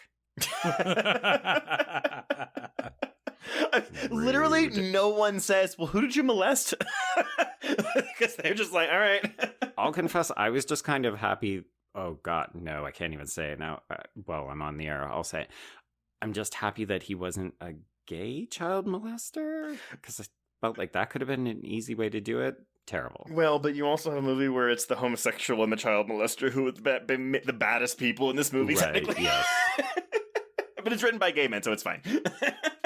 I don't think anyone gets absolved, though. No. I think, No. you know, the evil of this movie is Hollywood. Yep. There we go. That's the thing that I think is most interesting is like at the end of the day, and I know we're getting there because we're like going through the plot, but at the end of the day, the whole of this film is about the fact that all of these terrible things happen, and the takeaway the characters have is, all right, well, here's how we're gonna make the movie. Right. How can we profit off of this? But I think that's also what's... Sorry, yes, this is clearly a Hollywood satire. But I think when we think of a Hollywood satire, a lot of times it's set in Hollywood. Mm-hmm. So I think that having it set on a yacht on the south of France is actually a really ingenious move, because it kind of removes that locale to where you have to keep reminding yourself, oh, right, it's Hollywood. It's Hollywood. Well, yeah, because even the film that has brought them all together is almost subsided by, oh, now we have to contend with murders. So it's easy to almost lose track of the fact that these people are all working within the business, except for the fact that Philip keeps saying, well, how would we stage this? And you're just like, Jesus Christ, Philip, we're not making a movie. One of your friends purportedly died. That's all he's thinking about this entire fucking time. Oh, 100%, because his career is in trouble. He needs to work. Well, and I think that's why the Diane Cannon being an informant is so interesting because, you know, we had our jokes earlier about political alignment, but the reality is I feel like Sondheim and Perkins are the ones who are saying the worst thing in this movie is capitalism, you know, because they're pointing out that all of these people's greed is the motivator of everything that's happening. This is both an eat the rich movie, but also a condemning of the culture that they come from. And it's particularly interesting because Anthony Perkins, movie star since he was young, and Stephen Sondheim, like, you know, the doyen of Broadway, the call's coming from inside the house. They're saying this is literally, you know... They're biting the hand that feeds. Yeah. But I feel like there's something... I don't want to say, I mean, Trace, you said this is Ocean's 12, right? Like we went on vacation and filmed a movie in France, but to a certain extent, this is a bit of a like self-indulgent passion project, right? Like, ooh, we paraded our friends around New York doing these fun little scavenger hunts and games, and then we decided to make a movie about it. Yeah, but what's interesting is the difference between Ocean's 12 and this. I mean, there are many differences because this actually, at the end of the day, does make some sense. Wow. But I appreciate, you know, that Clooney and company did, you know, do this whole like train murder mystery where they got to go to Europe and just like eat food and drink and have a good time. But it's ultimately the fluff of like, how cool are George Clooney, Brad Pitt, and company? Oh, yeah. It's a celebration of themselves as opposed to, oh, fuck, we're taking down the institution of which we belong. You're right. That's the difference. It's like we go and make a movie and we're like, how cool are we versus let's go make a movie and fuck all of you. That's Wait, I'm sorry. And for anyone who has not seen Ocean's 12, the concept of this film is that they're trying to steal this fucking Fabergé egg. And the reveal at the end of the film is that I want to say they stole it about 20 minutes into the movie. And then they were like, this is how we did it 2 hours ago. So everything you have seen since then is just fuck all. I mean, it's kind of like this movie. The murder doesn't matter. The Fabergé egg doesn't matter. But also, we don't have to deal with Julia Roberts playing a bad version of herself. Oh my god. Okay, wait. I'm sorry. I actually do like Ocean's 12. But I do too. but mostly because of that Julia Roberts shit. That is the funniest because she's fucking having thing. fun. It's kind of genius. I mean... But she's lampooning herself. That's why it works. You look just like Julia Roberts. So stupid. So stupid. Okay, moving on. Wait, I'm sorry. That was a film school watch for me, by the way. Oh, ew. Not even kidding. But it was like a joke. Like, it was like, this is why this is bad. Was Julia Roberts also your film professor? No. She just rips off a wig. Surprise, bitches, it's me, Julia Roberts. I think because it was a narrative and film course and we were learning about MacGuffins. Maybe not the movie I would have picked, but okay.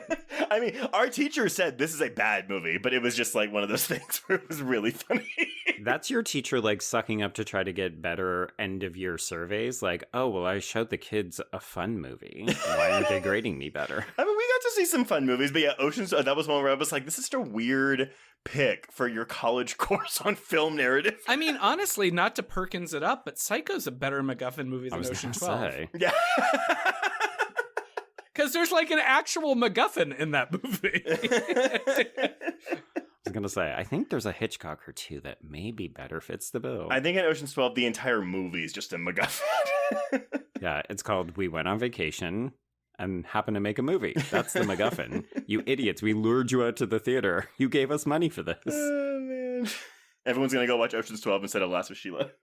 Okay, so we have seen Lee tearfully kill Clinton. Oh shit, she's the killer, blah, blah, blah. So she goes to her room so that she can get drunk because she's now fallen off the wagon. And Philip is not convinced. There's something that isn't quite sitting with him. So he does happen to notice that a bottle of booze gets thrown out the window. And then when he goes to check on Lee, her room is empty. And a quick search reveals that she has died by suicide in Clinton's bathroom. I mean, we do get like an extended experience of James Mason just like creeping around. He's like, now I will investigate this room. Meanwhile, the audience is like, oh, why are we following this child molester around this boat? No one wants to comment about, yes. Yeah, so basically she's dead, and then we just cut to the next morning. So we don't even know if they picked up Clinton's body because they're very clearly taking away Lee's body. It's like, oh, they really just did not care about this producer at all. It could have been Clinton, though, in that wig. True. It's true. It was His Clinton shake wearing and go Julia Halloween Roberts' wig, and then she took it off, and it was actually Lee the whole time. Yes. Fuck. Okay, so as we're watching the body get taken away, this is when Alice confirms that the POV secret boyfriend she has been entertaining this whole time is actually Tom, hence bisexual or pansexual.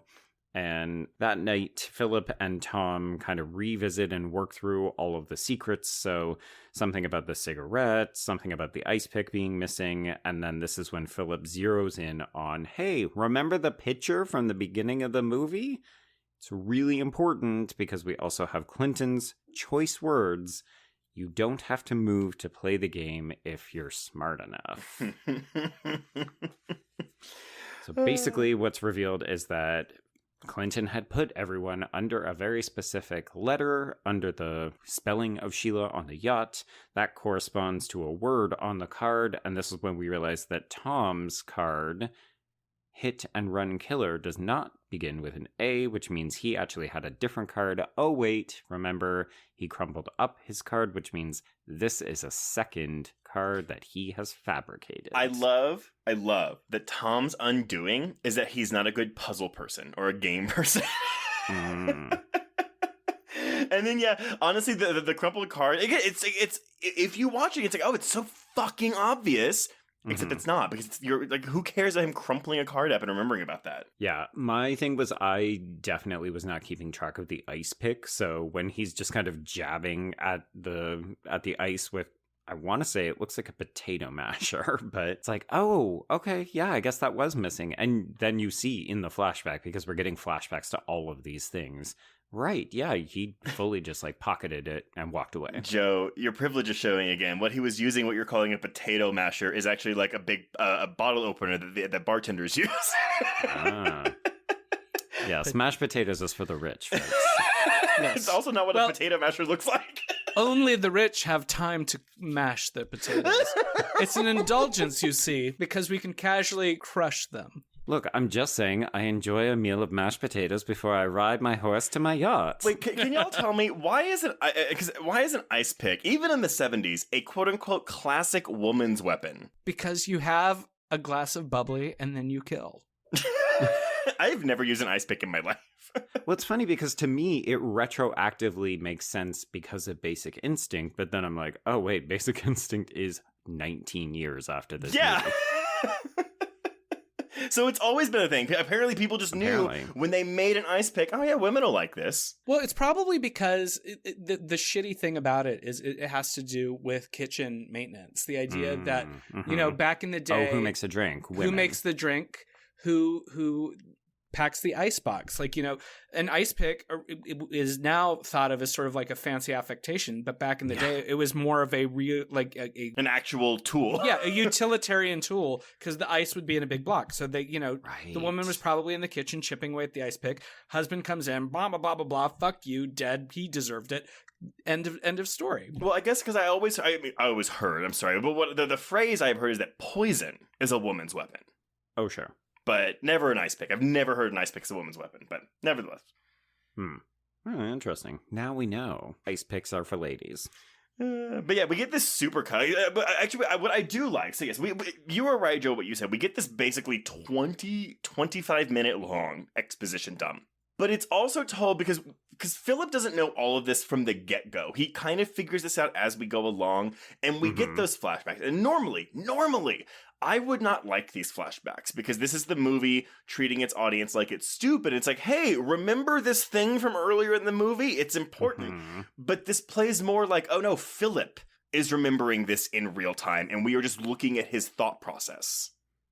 Well, I think also it is so complex that it's not as simple as, oh, did you pay attention to the cigarette? That's the key to breaking it all open. It's, the cigarette, the ice pick, the cards, the pitcher, the bottle, the booze. I love the whole, like, because, you know, with I actually thought it was James Coburn's voice that they just ADR'd over his corpse in that confession booth, because I completely forgot that Tom, Richard Benjamin does a James Coburn impression that's spot on earlier in the film. Yeah, definitely forgot about that one as well. Well, and we're definitely getting the end of mystery exposition from the sleuth. And it makes sense that it's James Mason, because at the time of this movie coming out, James Mason was the most famous person in the film. He has been in so many movies. He has that great speaking voice.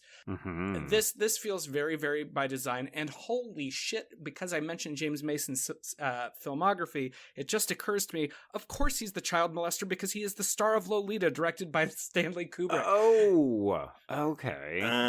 That makes sense. That is literally a commentary on the person playing the character. That is genius. See, I've seen this movie many, many times, and it just occurred to me while I'm talking very fast, as if I am expositing my own end of mystery moment.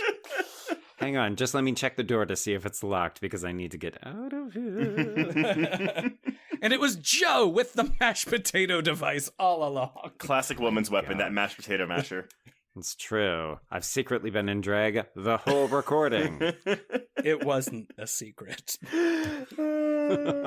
How dare you? My tuck isn't meaty. Oh my god.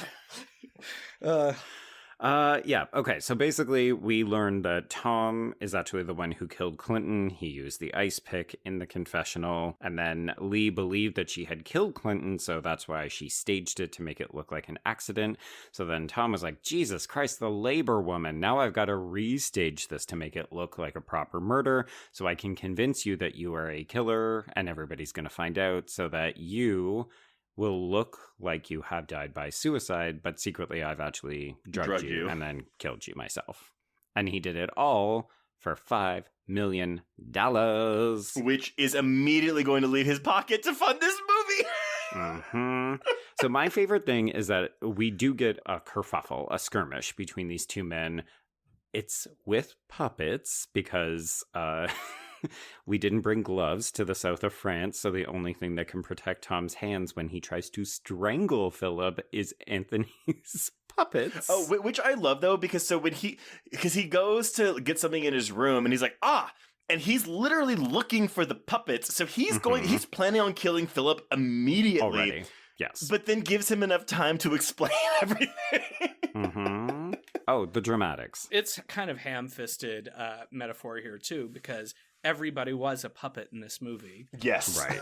So, I mean, as genius as Sondheim and Perkins were with the script, they had their moment where they're like, and now this. Well, it also feels like so much pageantry, right? Like, yes. We're really putting on a show to the point that we're literally introducing a quick little puppet scene. Exactly. Yeah, so it seems like it could be lights out for Philip because Tom is younger and better with his hands. And then all of a sudden, Christine comes in. Hey, everybody, Christine's still in this movie. She's been off fucking Guido. And remember how Clinton had the entire boat rigged for sound? Well, it turns out that they put on some mood music and instead heard all of this confessional. Which also, she's like, yeah, so, we're gonna make a movie. Doesn't even care. Doesn't care. Nobody even really blinks. I love the fact that nobody is making a desperate bid for a gun or another weapon, which is what I think we would get in a more conventional film nowadays. Yeah. Here it's just like, everyone knows we're on a level playing field. Everyone's cards are still metaphorically on the table. So yeah, we're gonna use this money that's coming Tom's way to make this movie. Everybody's gonna get what they want. Except for maybe Tom, because he'll only get to do the rewrite. Oh my god. Okay, that to me. That's like, fuck you. One last time. You get the rewrites. I mean, I think it's great. I think it's such an indictment of the kind of people they are. It is an indictment of the film industry from within the film industry. Because you know that Perkins and Sondheim have dealt with these kinds of people. And of course, it's ratcheted up to 11 for the sake of the film. But it's just sort of the like anything for the movie attitude, no matter what. And that this movie is that to the foregone conclusion. I think it's wild. And I also love that the movie, The Last of Sheila, This movie is named for a film we've never seen. It's like the Monster Mash. It's a song that we've never heard. It's genius. Well, I thought the funniest thing was, so was this meant to be that we're watching the movie that they then made? No, because I think it was supposed to be more about Sheila. Right, yes. Oh, that's true. Yeah, because it was an ode or a memoir of Sheila's life. But nevertheless... It was her rise from call girl to columnist. Exactly. Oh, So bad. Also, that's a woman's picture that people are going to want to see. Okay, sure. And then so the final image of this movie is we just zoom in on Tom, completely defeated, as Bette Midler's jovial jaunt "Friends" just plays over this. Well, you gotta have friends. Yeah, it's hilarious and so apropos for what this movie is doing. And it was the first soundtrack contribution of Bette Midler. Yep. Oh, really? Okay. Yep. We have unfortunately recently talked about in our Hocus Pocus 2 episode as not the best person, but... Well, she's been overshadowed already by, oh God, who just said something anti-trans? Jesus. I can draw a name out of a hat. Someone just said something. Oh, Helena Bonham Carter defending J.K. Rowling. But both played witches. There you go. But yeah, so that is The Last of Sheila, everyone. Joe and Michael. So Michael first. Final thoughts on The Last of Sheila. I think that this is a brilliantly constructed mystery. I've been singing his praises all throughout. I love that Sondheim and Perkins took what was essentially a parlor game for they and their friends and turned it into a motion picture. Not only a motion picture, but a motion picture that basically was a scathing indictment of motion pictures. Yes. And I think that there's something lovely about that. I know lovely is not the word that people would go to immediately, but it's just sort of like, these are people who inherently knew what they were talking about, because this is a truly inside baseball movie. Right. And it's sort of that moment where Perkins has been working for many, many years at this point. Sondheim is very much part of the system as well. And that frustration is very visceral here. And it's also very acerbic. And I love that. And it's very them. I think that sometimes when you have two strong artists collaborate, it can be tricky, or you can see what it would look like if they had a kid. And this is what a kid that would have been had by Stephen Sondheim and Anthony Perkins would have looked like. And even though for both of them it was an only child, perfect. Aww. They did try to do two more collaborations and unfortunately never saw their way through. But yeah, this is just one of those like it's a lightning in a bottle kind of thing, right? Yep, that is exactly the phrase I was looking for. Joe, what about you? Have your thoughts changed at all throughout this conversation, or are you still on the same wavelength? So I ended up really liking this. Having only gotten the chance to see it the one time before the recording, I do feel like I'm coming to this with very insufficient eyes. I definitely think that this is a movie that has endless rewatchability, because even both of you at various points have said, oh, I just realized this thing. Yeah. Like I hadn't caught that before. So I think by design, this movie is eligible for endless rewatches, little like pause and take a look and see if you can catch something new. And that makes it fun. But also, to me, at the end of the day, this is just a really fucking queer text. Like, it's so bitchy. It's campy in the right ways. The performances are pitched at just the right frequency. And I kind of love that there's so much queerness behind the scenes, but also in front of the scenes. And I love that we're not afraid to just play with problematic, bad people, because you're right, Michael, we don't see that much anymore.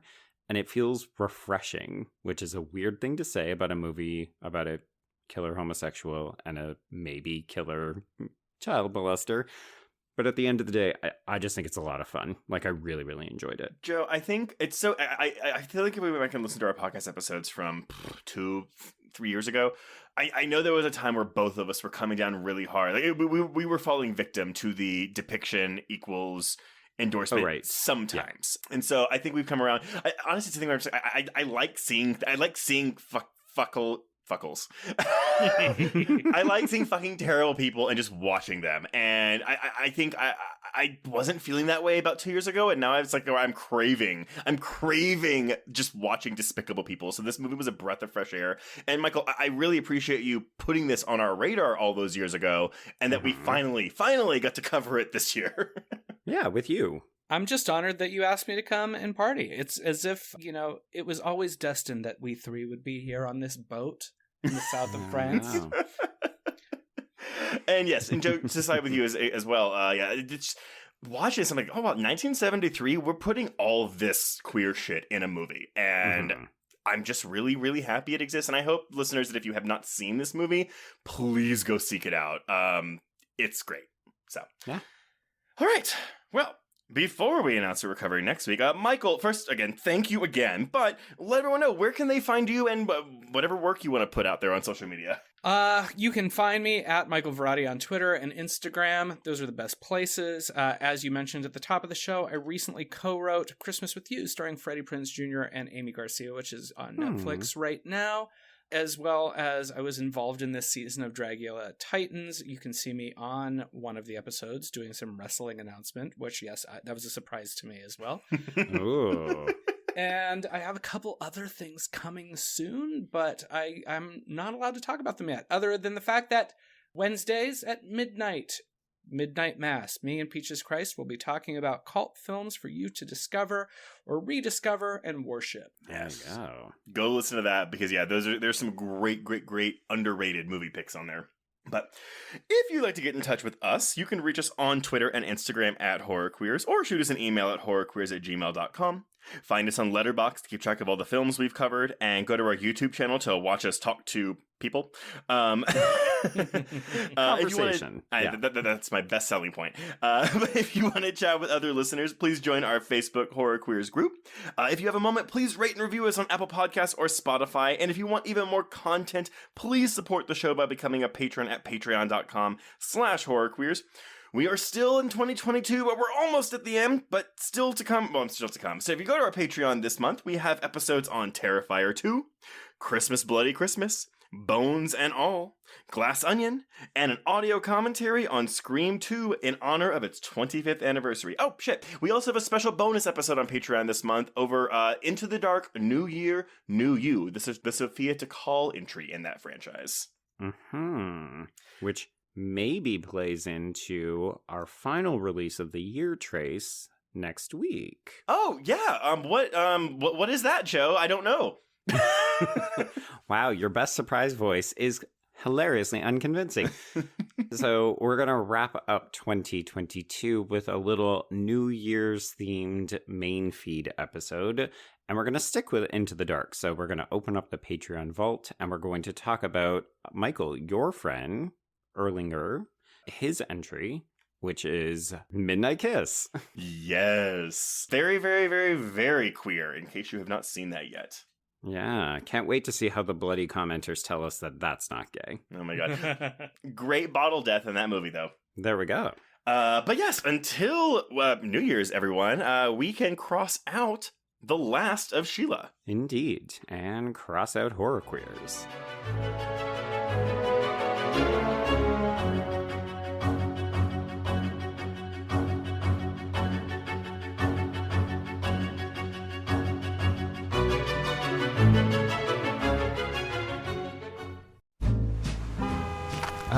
Atlas Avenue, a long stretch of road that encompasses everything the city of Kennett Heights has to offer. Neon lights, traffic, crime, the hustle and bustle of everyday life, and the craziest of characters. My office was above it all. My name is James Locke, and I'm a PI. Hello, Mr. J. How the hell you doing today? Good, Edith. Nearly every year I have a new case. New people to meet, new clues to discover, and new problems to solve. But I do it the old-fashioned way. No technology. Nothing post-1950. Hell, I don't even listen to podcasts, but you should. Atlas Avenue Beat is a spoof of the film noir genre with goofy characters, tons of wordplay, and non-stop raunchy humor. There's also 3 whole seasons out right now with more on the way. Just search for Atlas Avenue Beat wherever you listen to podcasts or visit us online at bloody.fm.